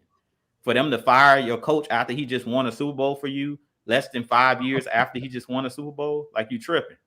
And that's what we go to talk about. But I feel like when we talk about Super Bowls, we just don't put everything in the context. Everything is just, did you win or did you lose? Like I was talking about the Patriots. We bringing up Tom Brady, but how many scandals do the Patriots have under their regime? We don't talk about the Deflategate. When we talk about him being the GOAT, we don't talk about them taping and filming, Spygate. We don't talk about none of those things. And I'm saying if they did those 2 things and we caught them doing those 2 things, what else were they doing? Hey, look what Noah just brought out. Rodgers' 1 win was against Caleb Haney and the Bears. Exactly. Put it in the context. It's getting hot in here, bro. It's getting hot. Ain't nothing but facts being brought out here. But to kind of get to the point beforehand, when I said if Matt Ryan would have won that Super Bowl, would he get the same thing? I think he still would. You think he get the same hate? I think he still would. Because you have to remember, regardless of remember the standards that's put out here.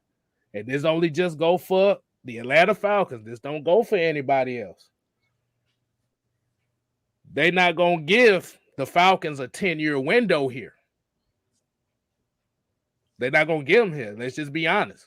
Like I said, we use the 10-year window rule. The Falcons will be the only team that doesn't get it. And it has no respect, so that win wouldn't be respected. Yeah, it may either say some figgy family, but ESPN would spin as if the other team was having a bad day. And that's how they do every Falcons win. It's the other team having a bad day.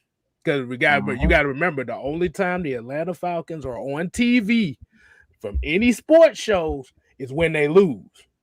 When they win, you don't hear nothing from them. You got to come to places like AFN to talk about the Falcons winning football games. Am I right? Yes, it's a storyline, and that's what I talk about. It's narratives. It's about the narratives.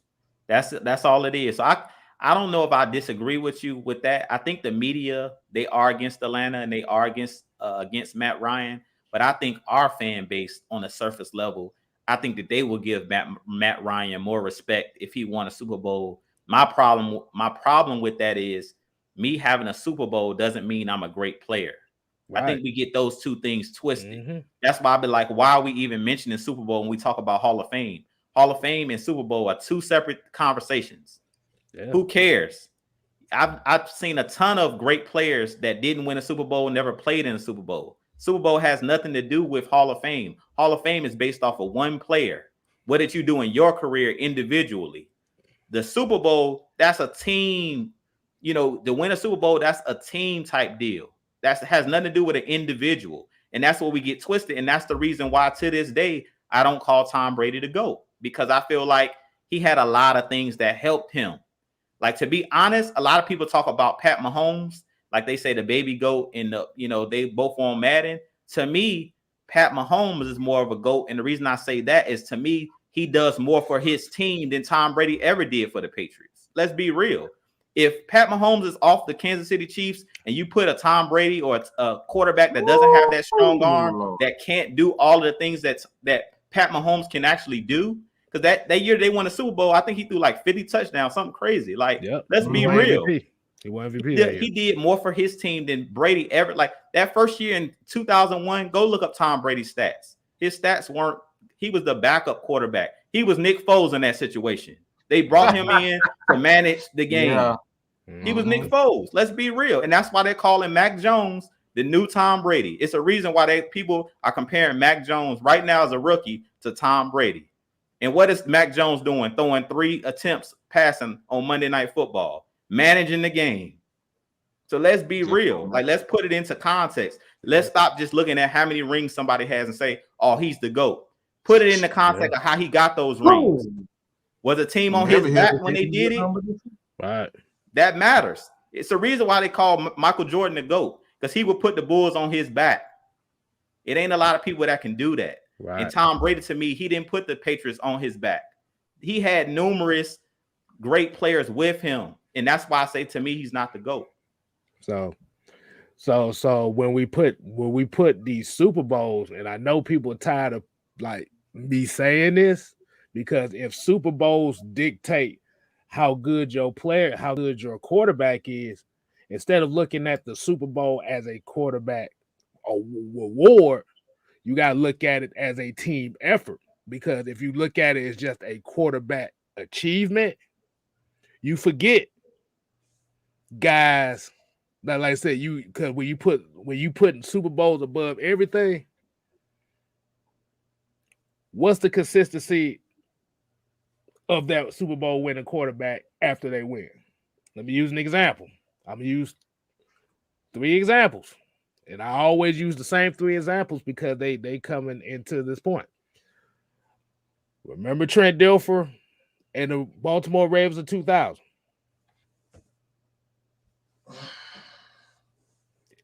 If the Super Bowl ring determined a quarterback's legacy like that, Trent Dilfer wouldn't have got cut right after the Super Bowl. Nick Foles wouldn't have got cut. Nick Foles got traded. They chose an injured quarterback over him. And he was the Super Bowl MVP. Joe Flacco won the Super Bowl, got his contract, went back to being one of the worst quarterbacks in the league. And because of him playing bad, you got Lamar Jackson in Baltimore. The heavy hitters. Y'all getting a heavy, hard-hitting show tonight. Period, point blank. And we got a $4.99 super chat. $4.99. And I'm a Russell Wilson fan, but this is true. He hasn't been past the divisional round since 2014. Since the Legion of Boom left. Great comment. And I consider him a top 5 quarterback. Let's be real. Russell Wilson's a top 5 quarterback. Put Russell Wilson with the Tampa Bay Buccaneers and see what's going to happen. I'm going to tell you what's going to, a Super Bowl. Let's be real. Like, let's just be real. Like, people want to play these games. Like, let's be real. Take Pat Mahomes off that Chiefs team and put Russell Wilson with Mecole Hardman, Tyreek Hill, and see what happened. Travis Kelce, Andy Reid as his offensive coordinator or his head coach. Let's be real. We know what's going to happen. The dude's going to be an MVP. He's going to be playing in the Super Bowl. Let's be real. And you put a lot of these quarterbacks on the Seahawks because, to be honest, Russell Wilson is a great comparison to a guy like Matt Ryan because he's dealing with the same exact thing in Seattle. No offensive line, no defense, no help. I don't care how good you are as an individual. And look, KStylzz, whoever brought up Russell Wilson, that was a great name to bring up as a quarterback. Shout out to Brandon Levy for that. What is Russell Wilson what is Russell Wilson? What type of quarterback is he? A mobile quarterback. Everybody says having a mobile quarterback would change the Falcons' fortunes. Well, how well has Russell Wilson did being able to run without a defense, without an offensive line, without a running game? Hasn't gotten them anywhere. And that's my point. I don't care how good you are as an individual in the game of football. You can be the best quarterback in the league if you don't have guys around you. And that was the point I was making about Pat Mahomes. You put Pat Mahomes on the Seahawks, they're not going to do much better with no offensive line protecting them. We've seen that in the Super Bowl. He could do nothing. Even with Tyreek Hill, even with Travis Kelce, even with all of his weapons, without his O-line, he couldn't do anything. They didn't score a touchdown. Go ahead, KStylzz. And I'm glad you just said that too. There's two quarterbacks that nobody named as far as being the NFL passing leaders the last 2 years. Woo! The NFL passing leaders the last 2 years. A lot of people don't. Most of them probably know, but Deshaun Watson, mobile quarterback, Jameis Winston. Both of them didn't make the playoffs, and they were the NFL leading passers. To the left. So when you look at those two cases, is the team very important? Where you can have two guys that lead the league in passing, but don't make the playoffs. He went 4-12. He went 4-12 and led the league in passing. When you knew he needed a team. And we talking about a complete team. We're not talking about just weapons on offense. You got to have a complete defense. You got to have an offensive line to protect you. You got to have some capability at wide receiver. You need a defense that can get sacks. You need a defense that can get turnovers. You need a punter that can pin them in the 20. You need a field goal kicker that can hit those field goals when you need them. He said, we too young to remember Dante Culpepper. Shit, Dante Culpepper was only relevant because Randy Moss was out running everybody. Yeah, no. He just throw the ball deep. That's all he did was just this. Randy Moss just did this, and that was his signal. Throw it here. Yeah. And we forget Drew Brees had 5,000-yard passing seasons that made the playoffs maybe once out of those 5 seasons, maybe twice. One of those seasons he went through for 5,000. They were 7-9. They missed the playoffs one of those years. They went 79 3 times in 4 years in a row. Context, people. Context. That's why. That's why when we say about rings and records, you got to look at the context. You can't just say, "Oh, this team was 1-9." A lot of these teams. Look, we can say this. This is why I say context is important, and this is why we have channels like this. Is because you can see 1-9 and just say, "Oh, they suck," but if you're saying 1-9 and if the team was losing games 10-13, 13, 13-11. It's like you're looking at a team that has a great defense, but if they get a running back or they get a quarterback, they get an offensive lineman, they can easily turn that record around. So this is why context is important. Even in the Falcons, we look at the Falcons last year, 4-12. All people saw was 4-12, but you completely ignore the fact that in 9 of those games, it was a possession away from winning those games. Context. And that's all we ask for. Context. Don't just look at a quarterback or look at a running back. You gotta look at the entire picture. Those 8 plays, like I said, was the biggest difference between the Falcons being 14-2 and 4-12. I'm sorry, but somebody said Donovan McNabb didn't have a receiver, but I'm not going. I'm gonna say it to it like this. Donovan McNabb had less weapons than Michael Vick. Am I right? I'll say it was about the same. I'll say it was about the same. To me, he has some good running backs. He had good running backs. He had, let me see. John Runyon was a Pro Bowl tackle, and they had some good linemen. So I'm talking about receivers. I ain't talking about other than Terrell Owens, he didn't really have any receivers. But I don't think when Vic was here, other than Roddy White, when he was the tail end of Michael Vick, he really didn't have wide receivers either. Right. So I don't know if that's the best comparison, but I'll say neither one of them had a lot of weapons. To be honest, like it was a miracle that they were making an NFC Championship every game, and that was because of coaching. What we say, coaching matters. The reason that the Eagles was in the NFC Championship game pretty much every year was a great offensive line and Brian Westbrook and Andy Reid and a great defense. They had good tight ends. So I like even I don't know. It's kind of a tricky thing though. It's kind of tricky. They were kind of same. I didn't think about it because all I thought about was Freddie Mitchell. Sorry ass. They weren't great. He didn't. If you talking about Hall of Fame receivers. Outside of T.O., they didn't have. If you're saying that, but outside, I think that's what I was trying to go with. That's what I was trying to go with. Because a lot of guys on that offense weren't really considered Hall of Famers outside of the tackles. Like you said, John Runyon and Trey Turner. Was it Trey Turner or Trey Turner? I forgot how he used to say I think his name was Trey Turner. I think he changed his name to William Turner or something. Yeah.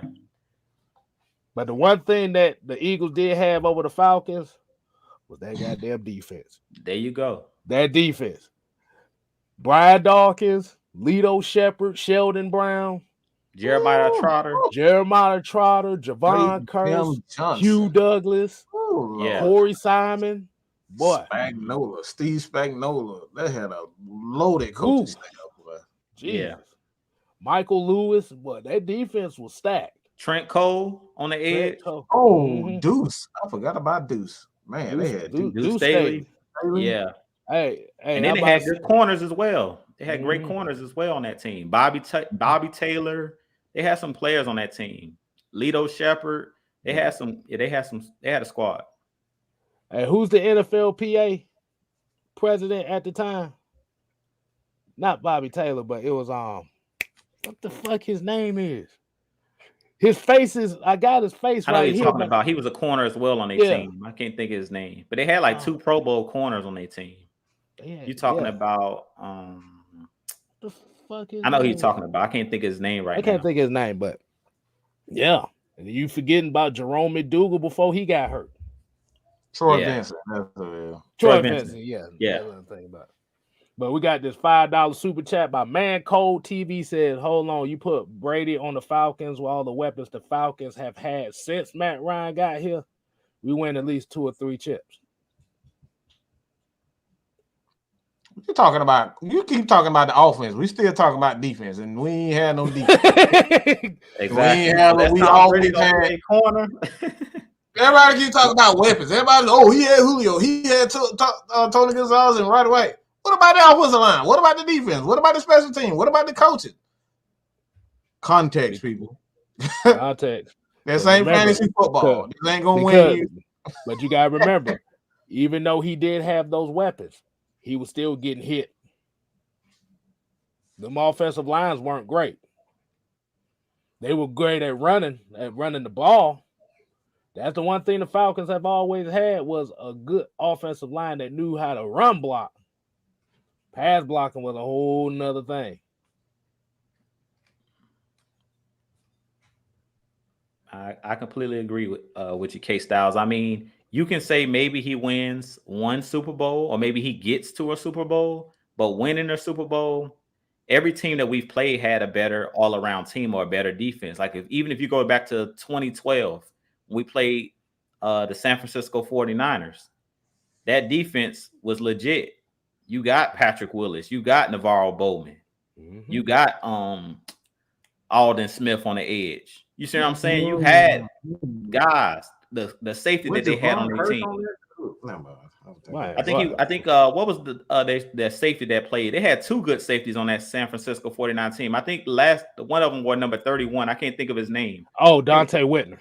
Dante Whitner, and then they had the other guy that was he used to hit everybody and get interceptions all the time. He was like a ball hawk, number 38. I can't think of his name. That was Deshaun Golston. So they had a squad. You know what I'm saying? Pretty much every team that Matt Ryan's ran up against, they were stout. You had a Kaepernick. You had on that team Michael Crabtree. You had a Frank Gore in the backfield. Like you had, and they were just good in the trenches. Pretty much every team we ran up against. And then even in the Super Bowl, you look at that team with the New England Patriots, we know what they are on defense in the trenches. Like, let's be real. And we know what they are on special teams. We know what they are on offense. So I don't know if I can easily say that. I can say maybe Tom Brady gets to a Super Bowl, but winning a Super Bowl, it's not a guarantee. Yeah, I don't know. Our defense, we look. Not with the defense we had. Because you gotta remember, even that Super Bowl defense wasn't good. No, 26 overall, something like that. I ain't gonna say it wasn't good. I'm just let me put this in perspective here. We're talking about NFL rankings as far as NFL rankings. So, that's the main thing everybody likes to look at. It was like a sub 20 defense as far as points and yards allowed. But the one thing they did do was they got key stops. The one thing they did, they got key stops.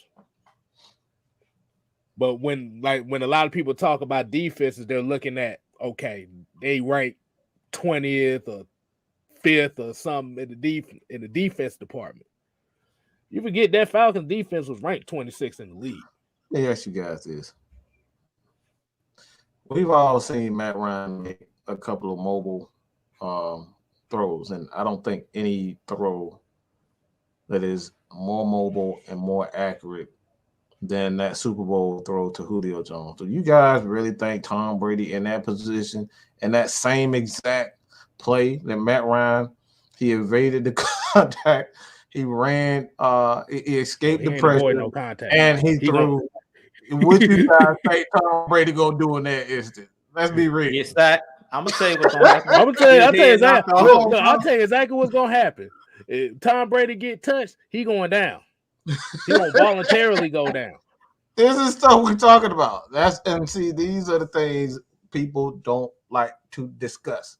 Right. Tom Brady is not escaping that pressure, and this is the thing we're talking about with Matt Ryan. People say he's not mobile. It's not true. We've seen it time and time again where he escaped pressure. Do you think even in the NFC Championship when he ran through the he ran for the touchdown, you think Tom Brady doing some shit like that? Let's be real. Do y'all really think Tom Brady gonna run? Hey, I was about to say too. We talking about that Super Bowl again. We're gonna talk about that Super Bowl again. There was 3 or 4 plays, and this is Jude's favorite thing. This is what we like to say. There was 3 or 4 plays. Hell, you can even go back to that 2012 championship game against the 49ers. What was one of the biggest plays that cost the Falcons that game? Left foot Douglas. Left foot. Y'all remember left foot Douglas? Y'all remember left foot Douglas who tripped on his own feet in a wide open pass that would have been a touchdown? Let's look at that Super Bowl. But KStylzz, you know what's crazy? You bring up those 3 to 4 plays I always talk about in the game. But this is why me and Mike said that Tom Brady is one of the most luckiest guys. I don't know what it is. The sports guys is on his side, but his players make the plays when they're there to be made. What happened when the Seattle Seahawks decided that they were going to throw a slant instead of get a ball to beast mode on the 1-yard line? Pick. And guess Malcolm who benefited? Butler actually caught the ball. He didn't drop the interception, Eric Harris. He caught it and ended the game. He didn't drop the ball, Robert Alford. He caught it. That's the difference. You see what I'm saying? Robert Alford had a chance to get 2 interceptions in that Super Bowl. I love me some Robert Alford. But what happened? The second one, Julian Edelman, by the graces of his pinky, caught the ball over 3 defenders.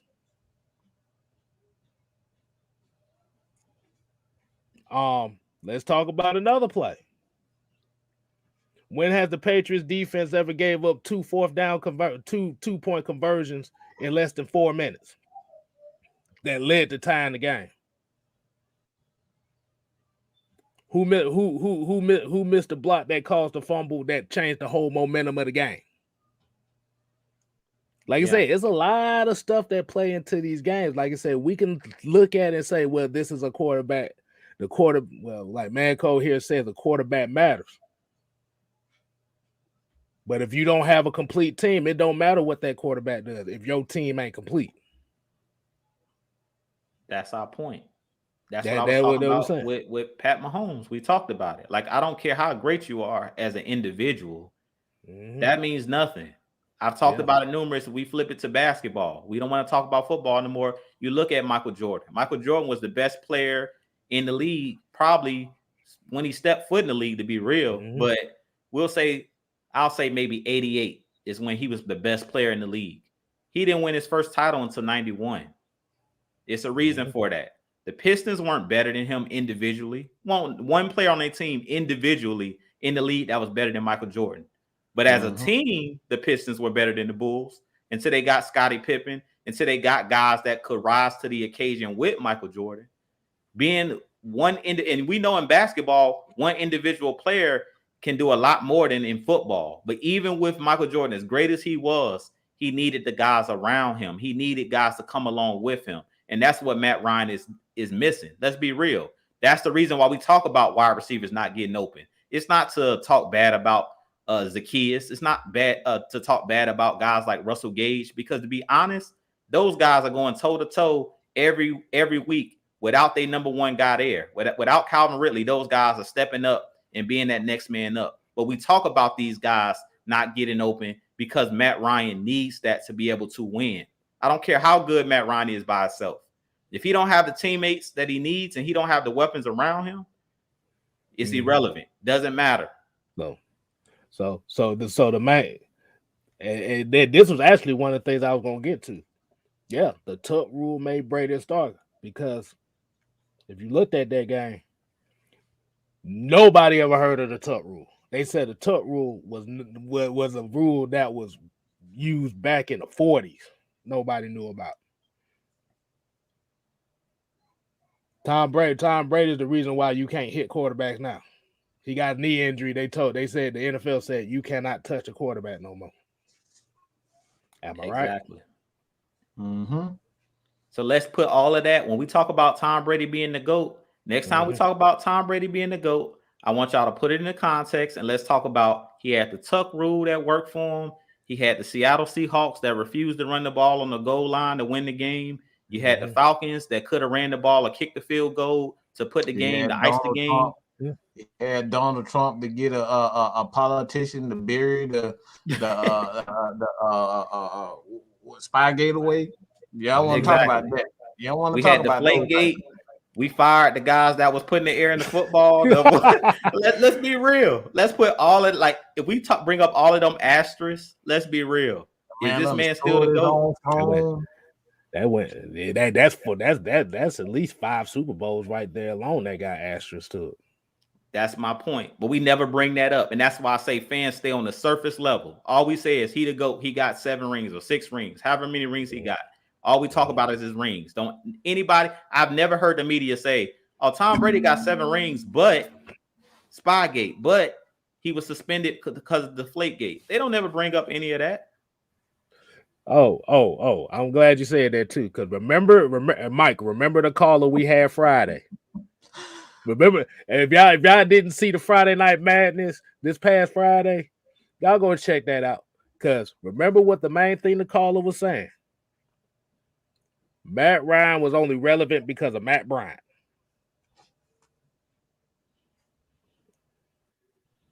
Let me ask you this. And he kind of changed his tune when I brought up Justin Tucker, Chris Boswell, who saved Ben Roethlisberger a lot. Adam Vinatieri is one of the most clutch kickers. Jason Elam hitting 60-something at Mile High Stadium. Yeah. So, but at the end of the day, well, he did kick the win. He did kick the winners. But what happened? But like I said, what he said Matt Ryan was irrelevant because he kicked the game, because Matt Bryant kicked the game winners. But when we brought up Adam Vinatieri, he said, well, Tom Brady got him down there. Sound like moving the goalpost to me. You got that's moving it way back. So I'm like what I'm gonna do is I'm gonna make a petition. We're gonna trade. I'm gonna make a petition to trade Matt Ryan. We're gonna trade Matt Ryan to the New Orleans Saints, or we just gonna trade him. And because he sucks so badly, since a lot of people say he sucks so badly, you do realize for a suck quarterback, you get nothing for him, right? So you can kiss that second, third, fourth round pick goodbye. I'm just using this as a hypothetical here. So I mean, he does suck now. He does suck. Yeah, like I said, Matt Ryan's the worst quarterback the Atlanta Falcons franchise have ever had. But remember that. You gotta remember that now. But we can trade him. But then we owe him $45 million for the next 2 years. So that kills your cap some more. Then you got to worry about Julio's cap number next year, which is 15. So now you're already down $55 to $60 million.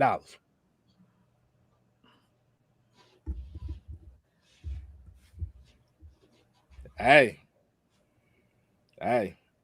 Like you said, it's the context. Like you say, it's the context. We've been saying it for years. The Falcons don't deserve Matt Ryan. Let's be real. We want the man gone, but all the guy has did is won an MVP, led us to a Super Bowl. Like, what else you want? The man did pretty much everything in his career but won a Super Bowl. Right. One Rookie of the Year. Like, at this point, like I said, one thing that I can say though for Matt Ryan, if he does win a Super Bowl, it's gonna be that much sweeter that everybody's against him. Because when you got the whole world against you, it makes it that much sweeter when you win. Hey, I got a question too, and I know y'all about tired of me in these questions. What if they got rid of Matt Ryan and he won a Super Bowl somewhere else? No, I don't want to think about that. Next question. But look, but this kind of negates what the narrative is. Going to one Super Bowl ain't nothing. Man, let's get him off the screen. He don't deserve exactly. No, but I say it. Like I said, if you go to one Super Bowl, now you may say it would win it. Would you? So what it's saying is you want multiple Super Bowl appearances. KStylzz, we're gonna fight it with this. We just told him. He said going to one Super Bowl ain't nothing, right? Mm-hmm. So Aaron Rodgers is nothing. He played in one Super Bowl. He won it, but he only played in one. So he's nothing. Drew Brees is nothing. Joe Flacco. Right now, nothing. Patrick Mahomes. Exactly. The only quarterback still playing right now that went to multiple Super Bowls is Tom Brady and Ben Roethlisberger.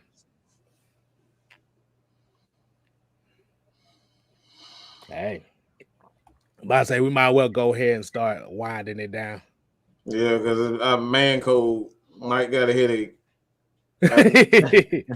Hey, Mike, remember he's one of those views, just like the rest, just like the other few. That's why I'm not even tripping. I see. Yeah, he's one of those views. That's one of the sugar babies I was talking about last night.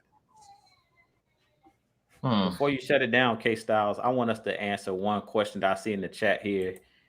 And I'm just opened up for all of us to answer this question, even though the question was sent, it said at Jew. And I guess I'll go ahead and answer it first, but I want you guys to answer it too. And I want to hear what you guys' thoughts are on this as well, since this is the Heavy Hitter show. But personally, I do think that it's possible with Arthur Smith here at the helm to get us to a Super Bowl or for us to win a Super Bowl.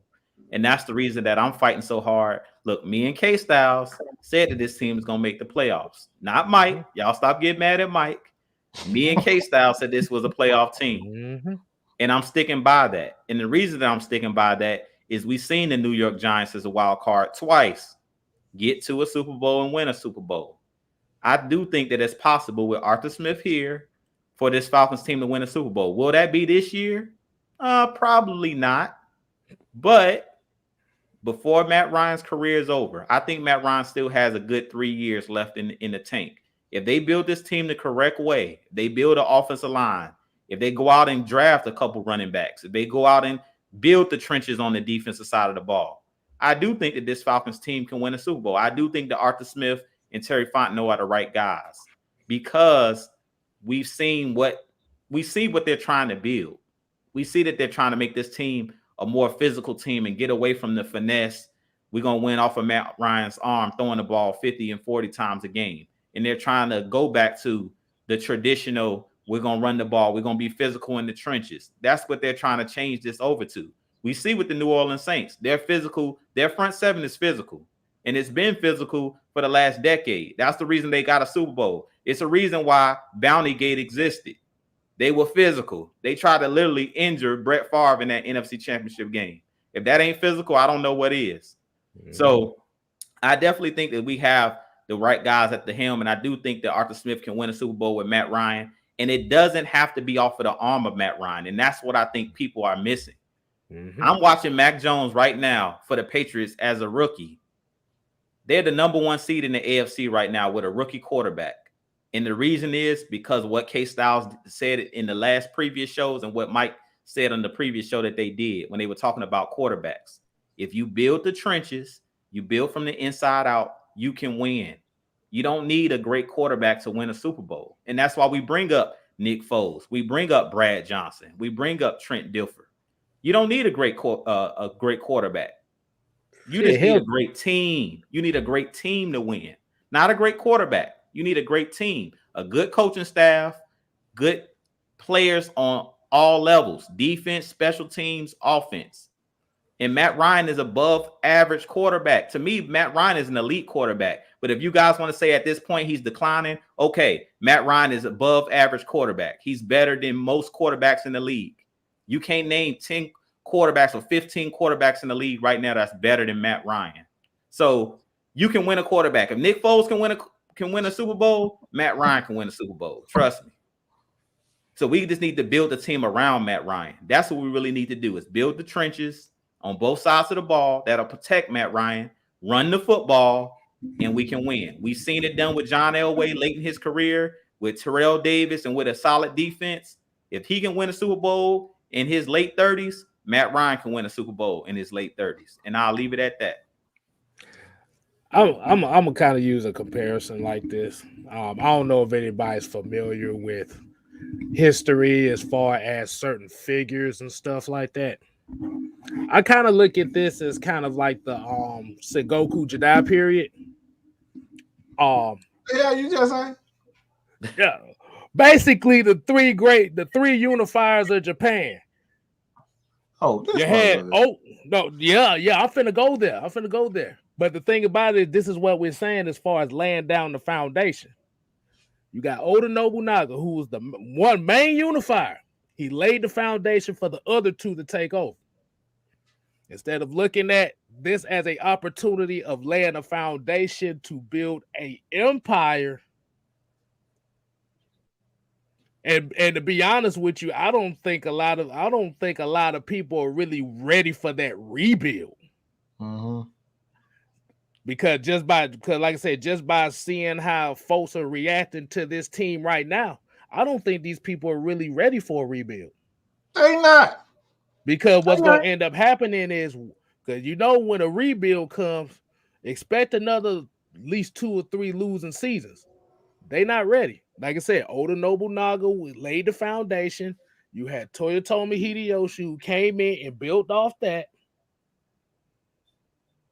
And then you had, but when both of them died, then you had Tokugawa Ieyasu, who was the guy who benefited off of both of those guys and led an empire that lasted 250 years. You went deep on us, KStylzz. You gave us a real history lesson right there. I don't know if they caught that. Because a lot of people don't know. Oda Nobunaga was one of those guys that was hated, but he was an innovator. Then the guys came behind him and built on that, and then they came up with their own policies. And like I said, they built an empire. So the real question, like I said, you got to ask a lot of these people are, you want to rebuild? Are you ready for it? You ready to be the Jaguars? You ready to be the Jag? Like I said, you ready to be the Jag? Y'all really ready to be the Jaguars? Now you can say, well, we've been the Jaguars. Now y'all haven't seen a rebuild yet. You ready to be the New York Jets? Because I ain't. These folks don't know what to see. That's the one thing that we say about the Braves. And this is why we always say about the people with the Braves that are like the real fans that went through that rebuild. That went through it. Tell them, KStylzz, when you do a rebuild, it ain't no playoffs. It ain't no hopes of the playoffs. You ain't in the hunt when you rebuilding. When you rebuilding, you the Houston Texans. Right. You already eliminated. You already mathematically eliminated. Right. because like I say, in order to rebuild, you got to get rid of everybody. That's Matt Ryan got to be gone. Fourier got to be gone. Debo got to be gone. Grady got to be gone. Jake Matthews got to be gone.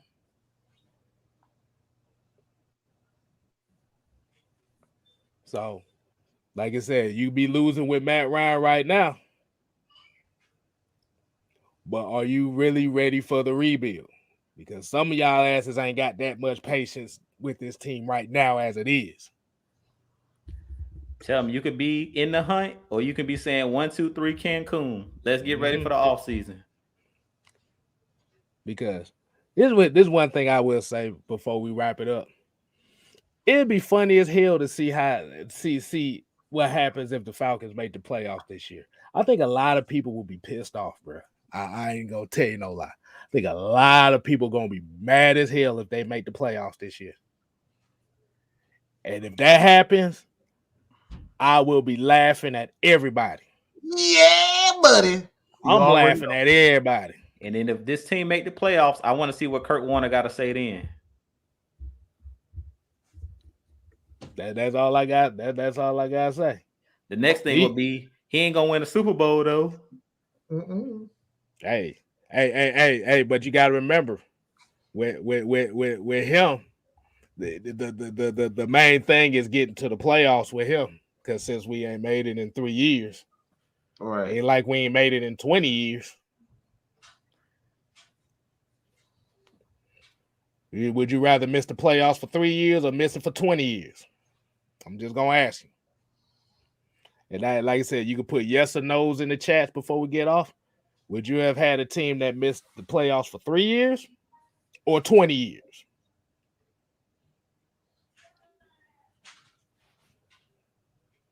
Look at Buffalo. Okay, so we're gonna save that. Like I said, if nobody answers that right now. Oh no, I'm gonna ask you, Mike. Would you rather have a team that missed the playoffs for 3 years? Man, I'm not asking. Or 20 years? Answer. Just say yes or no. What the hell no? I don't want to watch this crap. Do I look like I want to watch damn Joey Harrington for 20 years? Are you crazy? Boy, y'all think the stadium empty now, boy. Like I said, I don't want to watch Joey Harrington for 20 years. Like no, I said, sir. I'm good like on I that. said, y'all acting like the Falcons that missed the playoffs in the last 20 years. So what it sounds like to me is y'all can deal with a team that missed the playoffs for 20 years. Shit, hell nah, they can't even deal with a team missing the playoffs for 1 year. What the hell am I talking about? But let's go ahead and wind this down. Shit, I gotta go to work in the damn morning. Yeah, because I see quite a few people that talked about how bad this team been in for the last 5 years, talking about they rather have 3.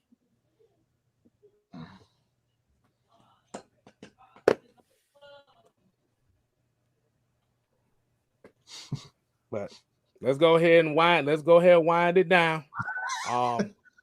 Because I see Real Lou talking about the stadium gonna be packed when the next quarterback comes, but hey, be honest with you, I don't give a damn. Damn egg. Go suck a damn egg. That's what you damn do. Hey, look, I say it like this because I'm a fan of the logo. I ain't worried about the player.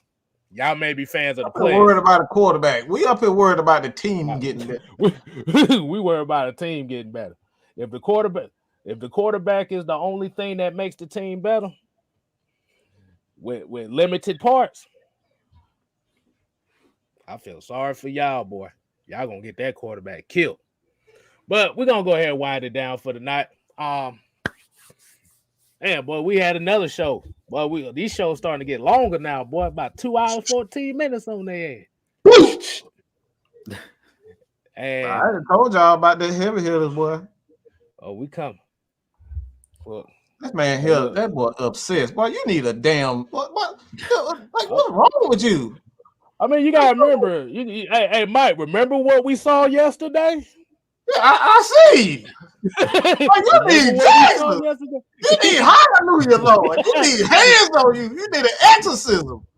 That's all that boy seeing that night, boy.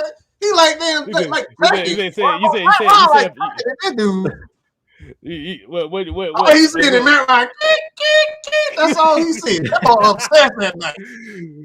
What's wrong with this dude? Well, hey man, hey, like I said, the only way you gonna. That's the main reason why the fan base don't like the Falcons is because of number 2. That man, Freddy Krueger in his dreams, boy. That's all he see. Hey, so my question, so now I ain't even gonna ask the question. I just say it like this. I just say it like this. Hey, you ain't gotta like them. Like I said, there's plenty of teams that got quarterbacks that you might like. Because it's gonna be a possibility that this guy's gonna be around for another 2 or 3 years. Yes, I can almost guarantee you. No. You know what? I'm gonna ask a question. So if Matt Ryan gets an extension for another 2 or 3 years, how long is it gonna be before y'all jump off the bandwagon and join another team? Oh, they already the Atlanta Panthers. That's all. Hey, you said they already got their bags packed. They like shit. Mm-hmm. They already the Atlanta Panthers. That's they already the Atlanta Panthers. Nah, they're gonna be New Orleans Saints fans. That's what's gonna happen. Oh, New Orleans. They're gonna be New Orleans Saints fans. They're gonna be Tampa Bay fans. The Atlanta Saints. That's they're what they are. They're gonna be Chicago Bears fans.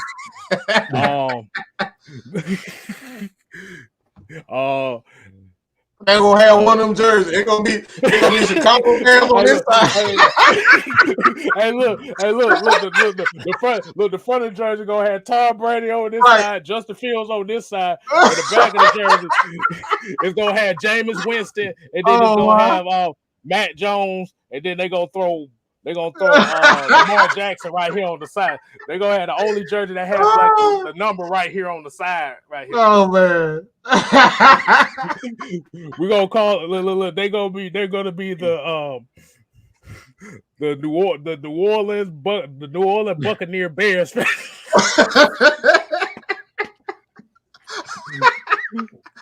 Oh boy! All right, we need to go, man. Hold on. This the one tonight. Hey, like I said, this is a better option for y'all too. The whoever wins the Super Bowl fans. That'd be the best option for y'all. That's it. Look. I tell all them over here, all the views and stuff. Like I said, you could just be the whoever wins the Super Bowl fans. You ain't gotta worry about no losing seasons. Goodness. Look, you ain't gotta worry about no losing seasons. You ain't gotta worry about no rebuilds. You ain't gotta worry about the quarter. You ain't gotta worry about talking shit about a quarterback you don't like that you don't want to see no more.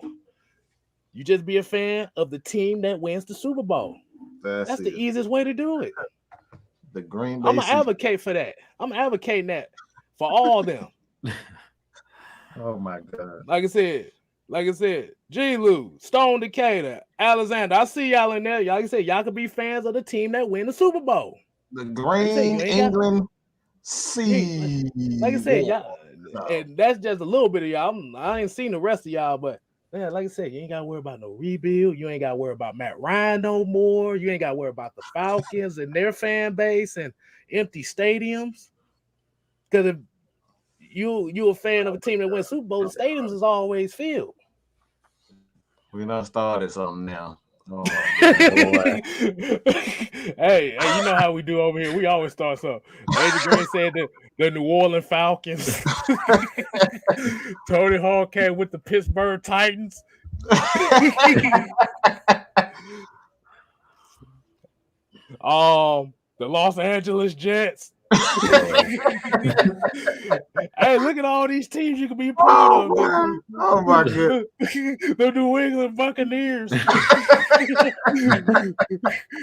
The Green Bay Seahawks. Oh my goodness. Oh man. The New York Browns. Yeah, like I said, you Oh, got plenty Lord. of New these Chicago Buccaneers. Wow, y'all. Wow. teams. But the LA Jets. You might well have the London Raiders in that bitch. That man said the Atlanta Bucco Raiders. All right, we good. You gotta take us out, man. Oh my god. Hold man. on. I'm gonna take out. Let me just say one more thing. Like I said, just be a fan of the team that wins the Super Bowl. Boy. Like I said, if you're not, like I said, if Matt Ryan is your issue, like I said, you could be the team of the Super Bowl winners. Like I said, I'm gonna say it one more time. You ain't gotta worry about Matt Ryan no more. You ain't gotta worry about the Falcon Stadium being empty. You ain't gotta worry about being You ain't depressed no more. You ain't gotta worry about depression no more. Like I said, you can be happy. See, we're giving y'all solutions to be happy with y'all. We giving y'all solutions. That's all we do, AFN. We give solutions. Mm-hmm. Man, these food coming out with all kinds of that. Man, we about to turn this shit out. Like I said, we appreciate everybody tuning in, man. Oh, boy. Like I said, Giant Patriot Jets. Wow. The Cincinnati Browns, the San Francisco football team, the London Bears. Go ahead, Jude. Take us out, man. Hey, look, man, we just want to thank y'all for tuning in as always. We know we ran over a little bit tonight, but look, man, we try to give what we always say, the stats, the facts, and the truth. We know what the media, like I said, they have a story they got to tell. They have narratives. We're going to tell you the truth, and we're going to give you the facts. We're going to give you the stats, what the media hides. We're going to give you the context of what the narratives that they're giving you. We're going to give you the context. We're going to tell the whole story. Like they always say, it's two sides to every story.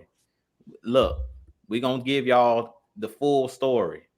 So at the end of the day, like I said, we appreciate y'all tuning in. If y'all didn't hit that like button, please hit that like button on this video. Please share out this content as well.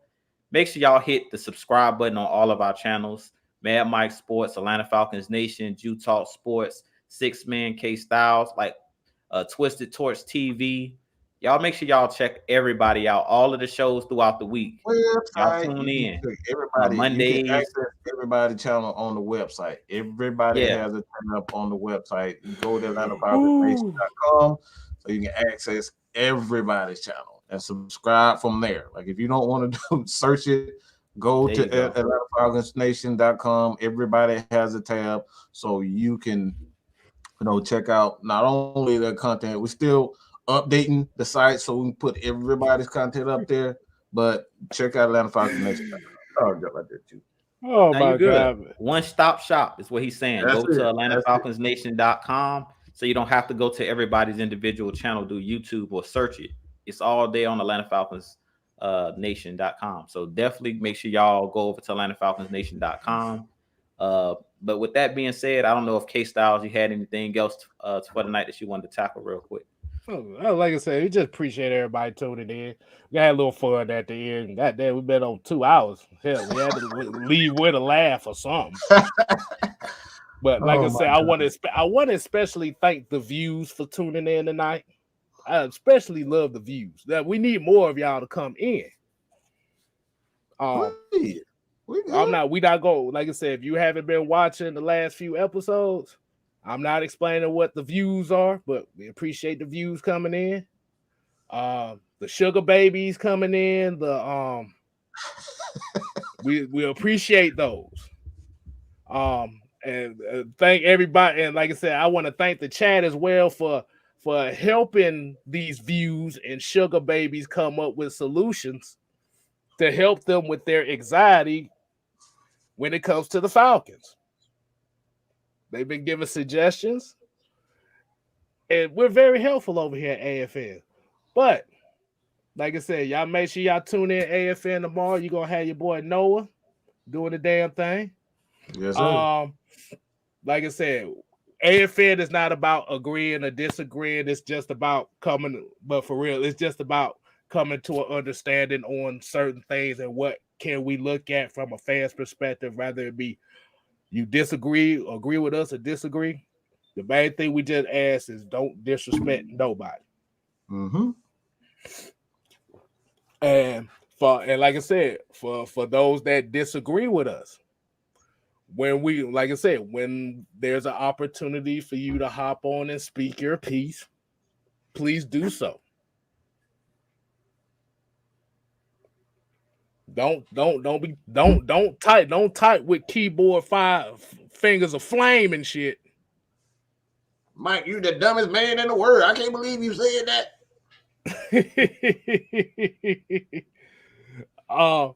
Like I said, it's a lot easier to do it in the stream. You ain't gotta have the camera on than it is typing. It'll save your fingers a lot of tension.